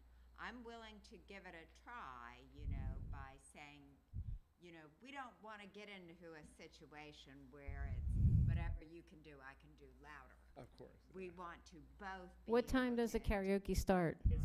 It starts at 7, it goes to 11, and, you know, and we've brought it, we were trying to do stuff earlier, like started at 6 and go to 10, but the earliness, I couldn't didn't get it. come. A lot of people, by the time they get off work, they get home, they get changed, they get the kids ready, they come there.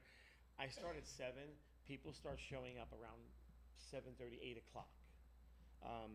And again, when we're really, really busy and there's a lot of kids and a lot of things going on, a lot of them will stay till about 10:30.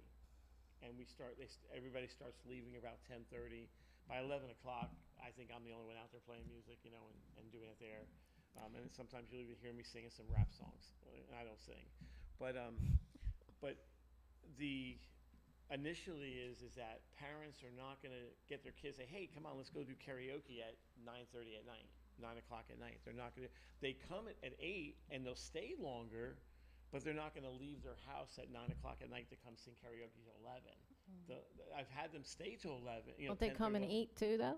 They do. They come and eat and everything else. Because you're getting business from this, so That's if they where- came and, you know, if you go to a concert, you eat, and the concert don't start right away, you eat, you have, I think you have alcohol, right? What's that? You have beer? I have beer and wine. Yeah, so they can have a drink, or if they're drinkers, if not, and they sit and, But you have we other don't- activities there too with, like games and things around there for the kids to do. We have a lot of things going on. We have Connect Four. We have tic-tac-toe. We have chess So, games. We have. I think we're looking for a hopscotch. compromise here. You know, we don't want to hurt your business, but we need you to work with us too, because it's a city event, Yeah. and it's a pretty successful city event, I think. I think the residents love it. No, And it's so great. if you turn it down a little bit, I'm just gonna say, have you ever been to a party and the cops came and you turn it down, and then what happens when the cops leave? How about if we Yeah, do but I'm not. So, But yeah. how about if we do this? When we have our movie in the park schedule. Can you let talk into the microphone? I would love to. Yeah, I'm thank you. sorry, my bad. We're being So- videotaped, so. So, when we have our movie in the park, I'm just not doing well. When we have our movie in the park schedule, we provide it to you, and we give you the times that we're going to do it. And you keep it down, and if you don't, we'll send someone over to say, could you please turn it down? We can't hear the dialogue. It requires an extra staff person to be monitoring this. And if you don't work hand in hand with us, or we don't work hand in hand with you, we wind up right here. And you do this based on, and everyone wants this to work for both you and for us, but you do this based on their conditions. So if you don't live up to it, they can say no more. They have that authority. So I think they've got the big stick. I'm willing to live by it, and I think we can work together well. How does that sound for an action I just plan? question how much can you turn it down that it's gonna be effective for karaoke, because it's right across the street. I mean, you're still gonna hear it, so, I don't know. So I don't know. I mean, I'm willing to give it a try if that's what you think's gonna happen, but what do y'all think? Yeah, I mean, we think can that's- try, I think that's something but just, that I don't want it's- you to get cut off either and be like, that's it, because then you're gonna be really mad if we cancel the whole thing. So just remember that you're playing with fire if you turn it up, right? Why don't we try it in January and come back? January the first one. So that's the first one. one. That's fine. That's Ah, fine. look. That's fine. Listen, it's you know, turning it down. I mean, like I said, again, if I would have known anybody had a problem with it, it could have been addressed then, you know.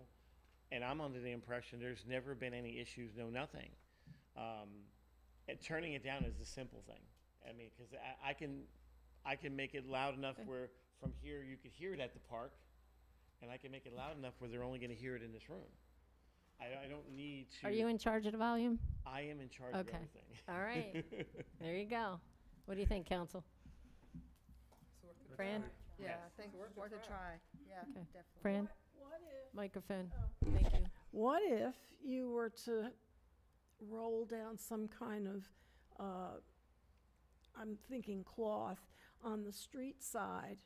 Would that maybe help keep the noise down even more? Then you won't see them. We have been talking, actually, I'll tell you what's been going on. So there's a lady who makes a living on suing everybody. And she sues 50 to 60 people at a time. So we're being sued right now because we're not in compliance for the American Disability Act. She does this for a living. So they're having their investigators come to my deli sometime next week to assess everything that's going on. One of the things is that our middle part where the gas pumps used to be years ago, we have plants. It's not for you to walk through, but because you can't walk through, she's suing me because that's against the law. So I have to move all my plants and make it open so that somebody will step over the curb and step over the piping that's from the old pumps that cannot be removed.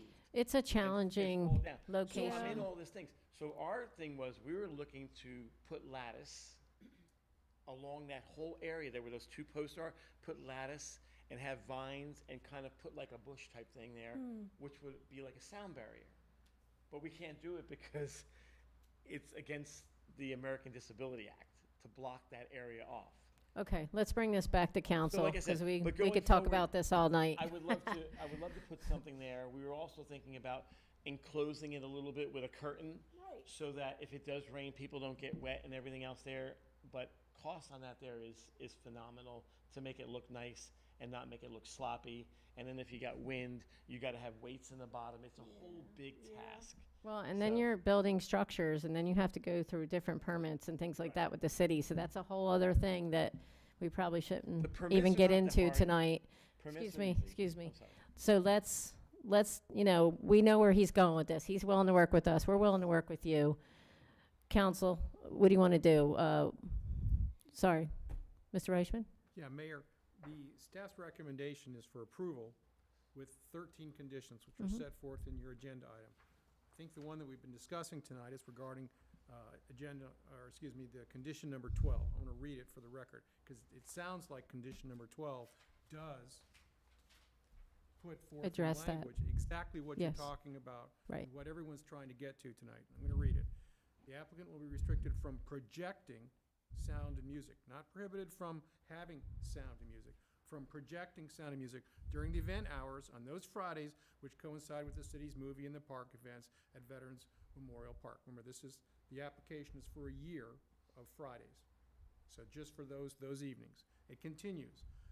The applicant will coordinate with staff to determine when those expected event dates are, which we talked about tonight, and work with staff to resolve any conflicts, which is what we've been talking about. That's all that condition number 12 requires. So the only problem I have with condition number 12 is the word projecting is open-ended. What you think is projection might not be what he thinks is projecting, right? Like, he might think it's not that loud, and you might think it's that loud. So, but it Mayor, sounds like we're willing to work with them and follow through with that condition, and That concern about that arguable ambiguity is dealt with by the last requirement in condition number 12, that he be required to work to resolve any conflicts. So if that doesn't happen, then staff will be back with this gentleman to have you work out any conflicts with him, Okay with that? which is what we said earlier. Okay, That's existing condition number 12. thank you. And I've always done, whenever you guys have movie in the park, I've always tried to keep it low and the volume. As a matter of fact, we had one guy just started yelling at the microphone, took it away from him, said, no, you can't do that, you know. And that's the whole big thing, is that this way, everything is worked together. you guys are having the movie in the park, and I'm having it over here, and we're not conflicting on each other. You'd probably be better to say less, because when you tell me someone's screaming into the microphone by accident, that means that could happen all night long. And then you're sitting there watching a movie and someone's, screaming, a song, right? So Yeah, but let's it's just, addressed, right? let's bring it to the council and let's make a decision. And we're going to wish you luck and we're going to work together. Hopefully the council agrees with that and then we'll take it from there, okay? Great. Okay. Madam Mayor, I'd like to make a recommendation that we extend the request for special event permit spec-06-25-4186 and approve it with the 13 conditions as stated in the discussion and action. A special event application. We have a motion. I'll second. We have a second. Any public comment from anybody? Seeing none, bring it back. Kaylee? Councilmember Townsend, Yes. Vice Mayor Grimm, Yes. Councilmember Stafford, Yes. Councilmember Richardson, Yes. Councilmember Jarnes, Yes. Councilmember Knight, Yes. Mayor Moore. Yes, okay. Thank you. Passes. Thank you. everybody. Thank you. Special event application for the karaoke night passes. Okay, we're moving on to C, contract award, B257-0-2025 MHH reconstruction of Monastery Road. John Peters. Yes, ma'am. John Peters, Engineering Services Director. For the record, I'd love being the last item on the agenda because I can choose whether to make it long or short, but I promise to make it short. Well, you're only It saying will that be because it's short. 8:15. If it was This is midnight. short and sweet. As you all know, we have already finished Threadgill back open. We're in the process of finalizing the inspection, but it is open. Similarly, Monastery washed out during Hurricane Milton. Substantially more of a washout. The engineering, well, it was quite a bit more involved. We have 5 parcels of land that we had to get temporary construction easements.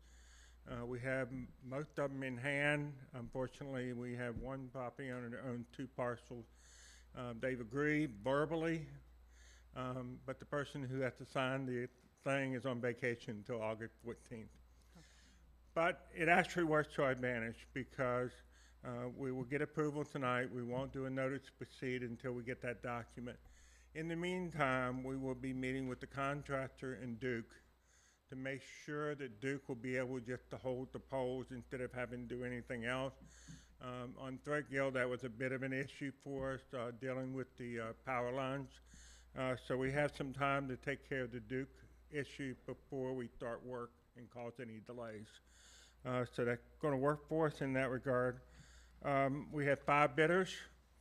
The 2 lowest bidders actually were below the engineer's estimate, which is good with regard to FEMA because we use the engineer's estimate to get FEMA basic sign off. We would be getting 87.5% of the money back. Because we're below the engineer's estimate, we're good on that 87.5%. So we have a 2-part recommendation. The first is to award the contract. Let me get the right glasses on here. Award a contract to DB Civil Construction LLC in the amount of $695,950. Authorize the city manager to execute the contract and improve and execute. The city manager can improve and execute subsequent change orders not to exceed 20% or $139,190.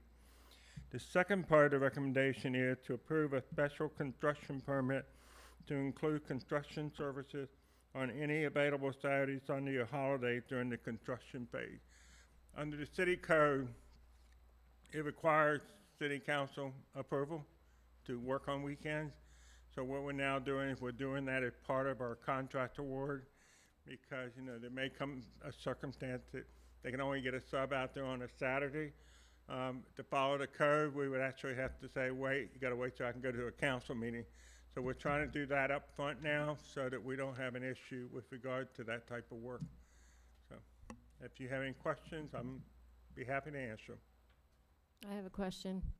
How come they can't sign digitally Pardon? from vacation time?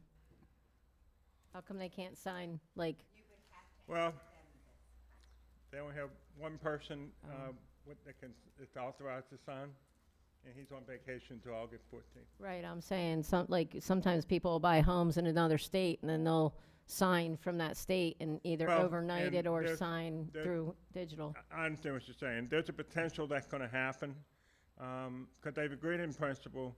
The biggest thing was 3 of the 5 property owners, well, I'm sorry, 2 of the 4 property owners wanted to be additionally insured by the contractor. So we had to put that in place. We gave everybody a written notice that we would have the property owners as additional insured because they are going to be working on private property, so they want some protection. And that was the hang up on this other one. He went on vacation before we could get it all finalized, but I'm hopeful that by email, we will have that done before August 14th. Okay. Any questions? No? I just have one comment. I just want to reiterate that the $695,950, that's what we are looking to award the contract for that one, based on all of the tabulations that we've had from the 5 different bidders. But we were waiting for FEMA funds to be approved at the 87.5%.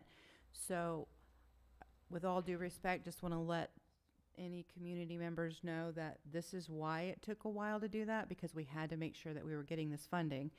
And 87.5%, almost 90% of $695,950, $696,000 is a lot of money. So thank you for doing everything that you did. We wouldn't have got that FEMA money if we'd have just fixed it and tried to throw caution to the wind. We have to go by what FEMA says we have to do. So I'm really happy that that was all done. Thank you so much. No, I appreciate that. I found out how many friends I have that drive Threadgill a lot because I got that question a lot. I'm sure. Why are you taking so long, especially as quickly as it got done? And I pointed out that, 87.5% from the federal government instead of the local tax coffers. Right, your tax money that we're Right. trying to save. right. Correct. Yeah. Thank you. Thank you for stating that. It's important, because I'm sure we've all heard that. When's it going to be done, right? Oh, yeah. So is August 14th the date when you all meet, or, because that's going to be the next question. When are we going to start? Right? We're going to hear that. Well, we will be putting out public Don't know. notices, letting people know when the work will begin. I'm sure we'll have some signboards out. You know notifying approximately? No? Not yet? Okay. So, the reason why we don't know is this step is necessary. Then we have to meet with everybody. We have to hook the Duke Energy people up, and I'm short, the Duke Energy people up with the contractor. We can't do it before your award, and they have to work on their mutual schedules. We then have to have the contractor work with the private property owners who they cannot work with to figure out how we're going to access our roadway through their lands. So there's a lot of coordination that needs to go on before we're ready to say we're going to start work on a certain day. Thank you. That's what I wanted. I wanted to put that on record if anybody's listening, so they realize that you all are working on this, and it takes steps to get there, because a lot of people say to me, and I'm sure you all hear it too, is, what's taking so long, right? And then, one of my answers is we don't want to put the burden of you paying for it. So we're trying to find FEMA dollars or grant dollars for all these projects. So thank you for explaining that. And I think it was a good thing to do that. So with that being said, if there's not any other discussion up here, we can, I'm looking for a motion. I'd like to make a motion that the award contract B257-25 for the reconstruction of Monastery Road to DB Civil Construction LLC in the amount of $695,950, and authorize the city manager to execute the contract and approve and execute any subsequent change orders not to exceed 20% or $139,190. A second. We have a motion and we have a second. Is there any public comment on this? Seeing none, we'll bring it back to Kaylee for a vote. Vice Mayor Grimm? Yes. Councilmember Stafford? Yes. Councilmember Richardson? Yes. Councilmember Darnes? Yes. Councilmember Knight? Yes. Councilmember Tiongson? Yes. Mayor Moore? Yes, and contract award B 257-0-2025 is awarded. Thank you. Okay, we're moving on to report city manager. Yes, ma'am. Excuse me, Kelly, excuse me, Mr. Mayor, Mayor. we've got a second about the part to second that. part? Oh. Oh, we got, okay, two different motions. Thank you. Madam Mayor, I'd like to make a motion to approve a special construction permit to include construction services on any available Saturday, Sunday, or holiday during the construction phase. I second. Okay, we have a motion, we have a second. Anything from the public? Okay. Bring it back to Kaylee for a vote. Councilmember Stafford? Me? Yes. Councilmember Richardson? Yes. Councilmember Darnes? Yes. Councilmember Knight? Yes. Councilmember Tiongson? Yes. Vice Mayor Grimm? Yes. Mayor Moore? Yes. Yes, so it passes to approve a special construction permit to include construction services on any available Saturday, Sunday, or holiday during the construction phase. Okay.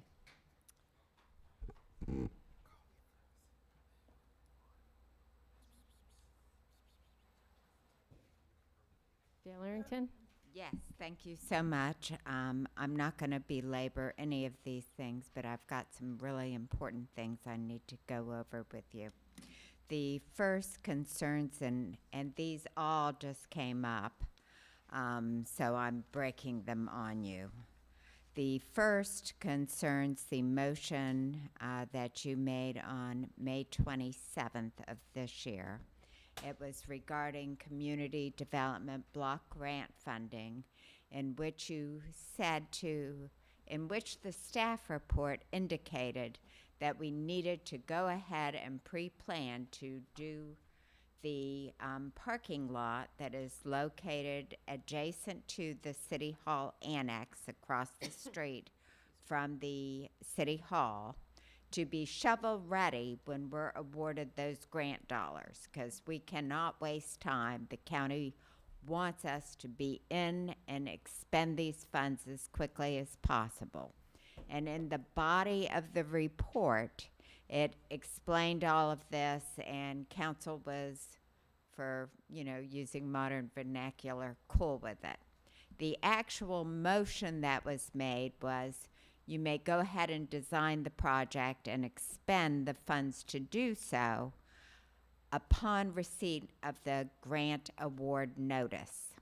We have learned from the county that the federal government doesn't really work that way. They are not going to award the funds, and we will not be able to execute the contract until October or November. I think we received a letter from the county, and it said, we're 99% sure this is going to work out, but we cannot guarantee it. Since I think you want to build that parking lot anyway, and it is one of the least expensive of the options, we ought to go ahead and do the design now, and I plan to sign the contract for that tomorrow, unless you've really got an objection. How much was that for? About $90,000, including a small contingency. Is that correct? And then we'll be in position to execute the grant and run it quickly, which is another $500,000 or so altogether, including our match. So it's a great savings if we do it this What's the way. other 500,000? Let me get the numbers for you.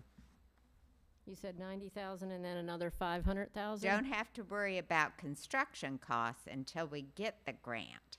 We Is that will what the not do that. 500,000 is, construction cost? Yes. Okay. The 90,000 is the design cost for going to final engineering on this. So the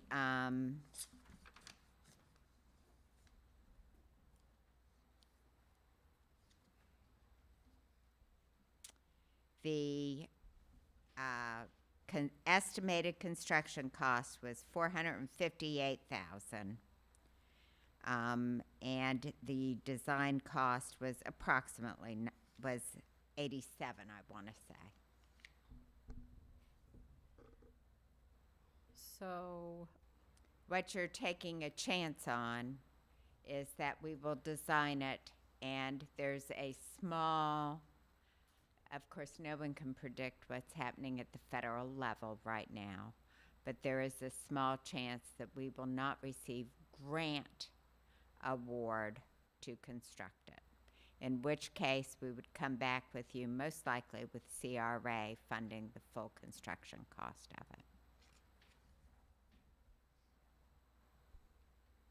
So, with that in mind, CRA funding, I'm really not savvy on where we stand with that. So we would have the money to fund that, but would that deplete it? in the upcoming budget, that was presented on what would be in the CRA funds, right? Well, the match was in the CRA Yeah. funds.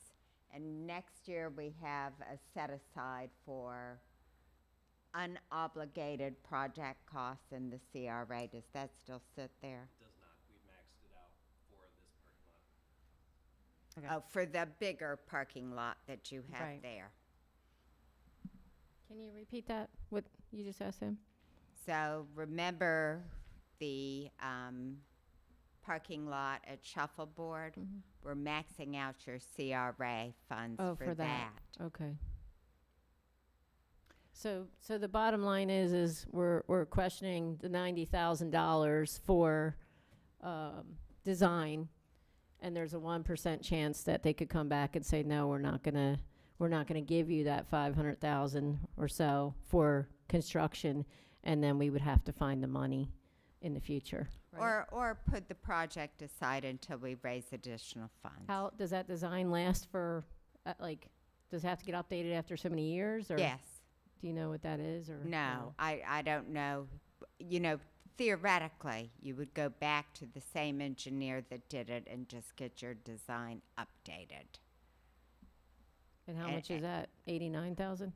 Just kidding. Oh, good. Phew. No. Council? Anybody? Ms. Stafford? You go. I think it's worth taking a chance on.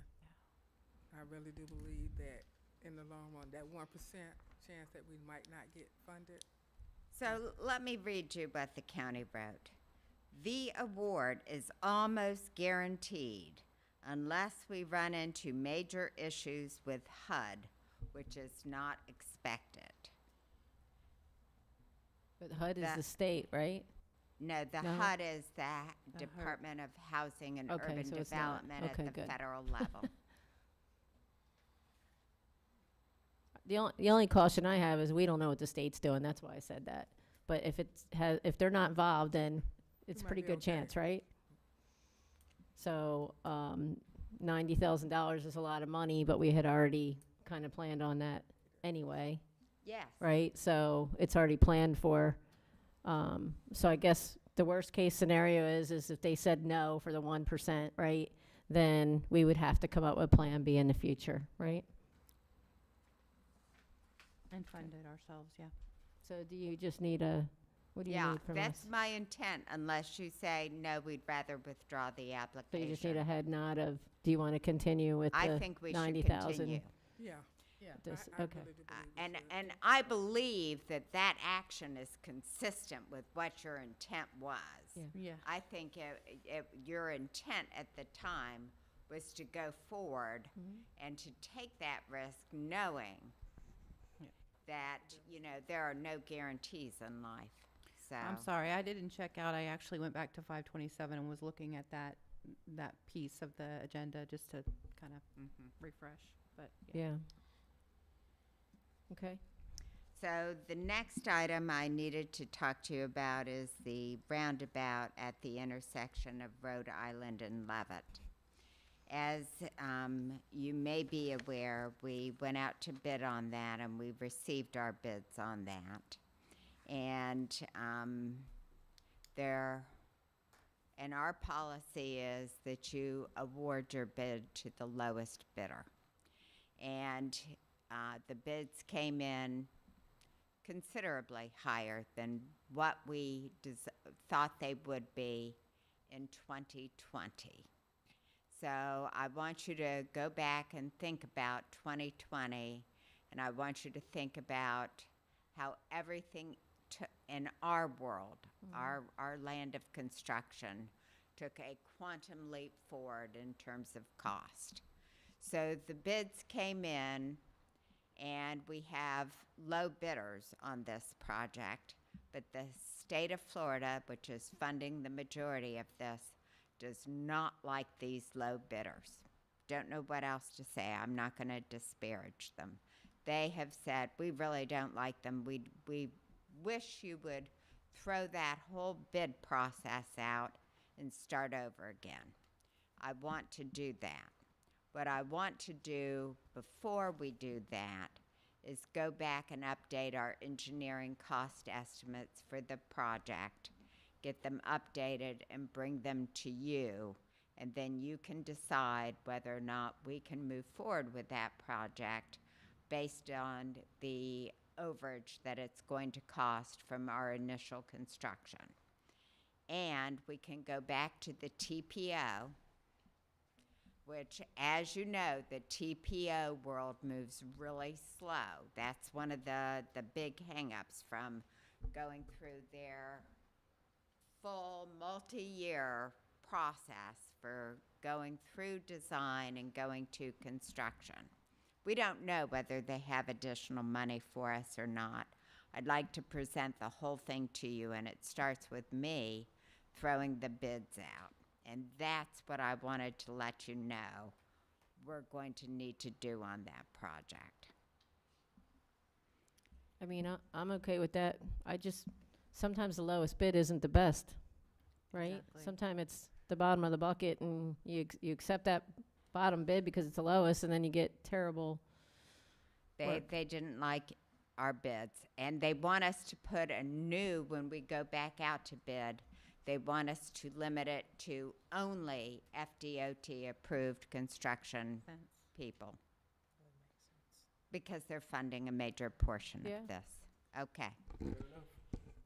So we will redo that entire bid process to make sure our partners are happy with it and bring back to you, before we go out to bid, revised cost estimates so that we all know what we're dealing with. Okay. Fran? This was all decided upon before I took this seat. My question is, because I live right by there, has the what's the word I'm looking for? When this was determined, did they analyze the type of traffic that goes through there in terms of? Yes. I mean, I see rigs that are Yes. 3 times the size of what you see on the road, making turns one way or the other there, and I'm going, I don't know how they're going to do it with the roundabout. Well, we've actually acquired additional right-of-way, and the roundabout was designed to handle large trucks. It's not going to be a It's large not a roundabout. little roundabout. It's a big roundabout that was designed that way intentionally. But it's not real big, like some of them. It's not going to be real It's small going to either. have to be, because I've watched traffic I that want goes to through there. say, and this is me not sitting down to measure it out, right here, it's comparable to the one that you see on State Road 44, heading west to the Industrial Avenue area near the train tracks. So if you go through DeLand and you go west, like you're going into Lake County, to go to that industrial area, you go through a roundabout at the intersection of Grant, thank Yeah. you, Christine, Old New York, Grand, and it's a large roundabout. This is comparable to that. Yeah. And it's designed intentionally to accommodate truck traffic. Do you know what the statistics are with it? I mean, those stop signs, the lit stop signs are there at least 2.5 years. That was in the original report. It we was, know- and we will Can you pull update, that we'll and show pull her? new crash data for you, so Well, that, do we know how many accidents have occurred since those were installed? that's why we're going to bring it back to you, Ms. Darms, with this additional information and with the updated costs so that you can evaluate your current position. Yeah, because I that don't was 5 have years ago. this here Yeah. right now with me. Makes sense. It was 5 years ago. Prices have changed, things have changed, so if we all agree, then she'll bring it back. Is that a But yes? don't forget that Rhode Island is scheduled to go all the way over to Deltona and Yeah, cross I know. I-4. So the conditions you measure against today Are going change. to be greatly changed by the time, you know, the road is used to its full design capacity.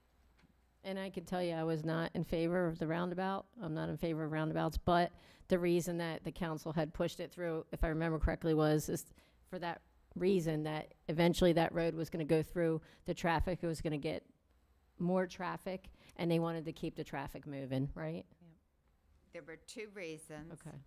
That was absolutely the major one, is the projected amount of traffic that would be coming over. Because remember, it's also, Rhode Island is in the beyond the ultimate plan to have an I-4 connection. Yeah. So the amount of traffic you've got on that roadway now is intended to be increased tremendously. And roundabouts handle a larger volume of traffic in a shorter amount of time than either stop signs or traffic lights. That's just a fact. And they're safer in terms of T-bone crashes. I know you don't believe me. That's okay. But it reduces the number of T-bone and horrific crashes that occur because they turn into angle crashes as opposed to or head-ons. Or less people will use, less people will use the road, because ever since they put those, like, 3 roundabouts along Lake Monroe, I don't go down that way anymore. I go a Well, you long live way. right down the street, so you're probably going to have to. I'll go down Blue Springs. I'll go down Ohio. All right, if there's no more comments, let's move on from this. So that was my plan. The third item is, I would like permission to be able to have an executive session at 5:30 on your budget workshop night, if I can get all my ducks in an order with the unions. We've got meetings scheduled with them first week in August. And so you'd have to, we're attempting to schedule those meetings. But I would like to get back with you in executive session. You already have it on your calendar for a 5:30 budget workshop that date. I would like to do 5:30 to 6:30 or 5:30 to 6 as the executive session, with the budget workshop picking up after that. And I would just work with Kaylee upon confirmation of the budget meetings that we have out there with our unions. What date is that? That's Monday, the 11th? Yes, sir. Ooh. I won't It be should here. already be on your calendar. Be here. That's okay. I'm gonna be out of town. Okay. Family. It happens. Okay. If I can talk while I'm on the plane, I could maybe do that. Can't do that on an executive session. I'm so sorry. I'll pay for the Wi-Fi on the plane. Everybody else okay with that on the council? Yes? Dana? Yes. Okay. Then I've got one last item, and I've got to tell you, this item is very bittersweet for me. And it is after careful consideration and great thought, I have decided it's time for me to take out a new chapter in my life, and I am tendering my resignation tonight. It's hard when you have 7 bosses. You never know exactly how to tender your resignation. So I decided just to put it out here all at one time. And I cannot tell you how much I have enjoyed working with every council I've worked with, how very happy I am to work with each and every one of you, and what a privilege it has been to work under the first mayor, the first woman mayor of the city of Orange City. So my heart breaks a little bit with this. It has been lovely. Are you retiring then? Yes, I am. I'm old. It's because Reichman's leaving, isn't it? Well, you know, Blame the lawyer. no time is a good time. Really, no time is a good time. You're starting over with an excellent new attorney firm. We had a great meeting with them today. We think we will bring you a contract, you know, a lot of work to do in a little time, because don't forget our agenda items are really close, our due dates on this. We hope to bring you a new contract in August 11th, and I've written this up for a end date of August 29. I'm happy to do whatever you guys would like me to do. Like what? Okay, you cannot leave. and- That's what we would like you I to do. think Bill's been a bad influence on you.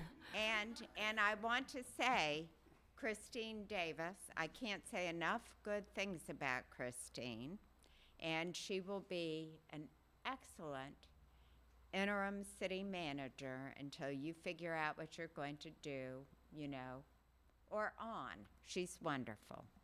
And, Have you picked the date? pardon? She just said it. Who said it? Oh, I didn't hear it. Right, and so August here's 29th? papers.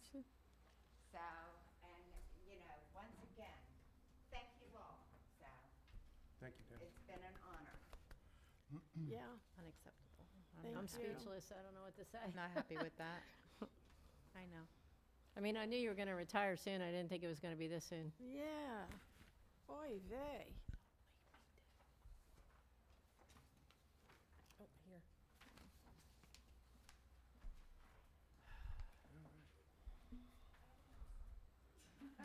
I know, right? So, and one for me.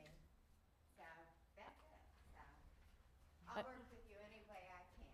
I want it to be a good transition. I got to say, this has been a very challenging year as a new mayor because we've changed Public Works Director, Development Services Director, attorney is changing, you're Yeah. changing. So this is a big Yeah. transition. Chief, don't even think about it, okay? Both of you. Either of you. I know you're both getting close, but it's just get, this is not all in the same year. It's a lot. That's all. But thank you, Dale, and thank you for everything that you've done. We Yeah. appreciate you, and we know that you work hard, and My goodness. you know you will be missed. And I'm in shock, so I don't know what to say.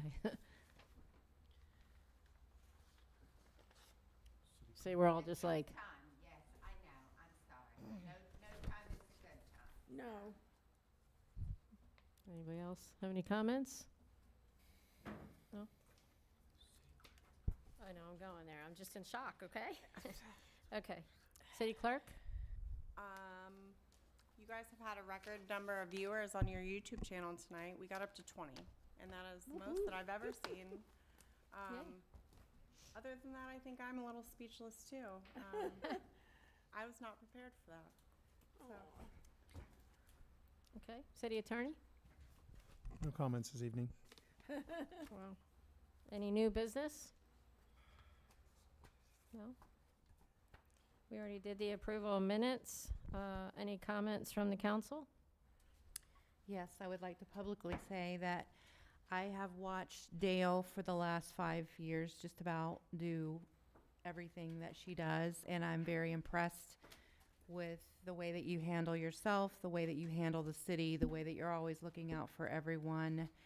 And I believe that your heart has always been in the right place.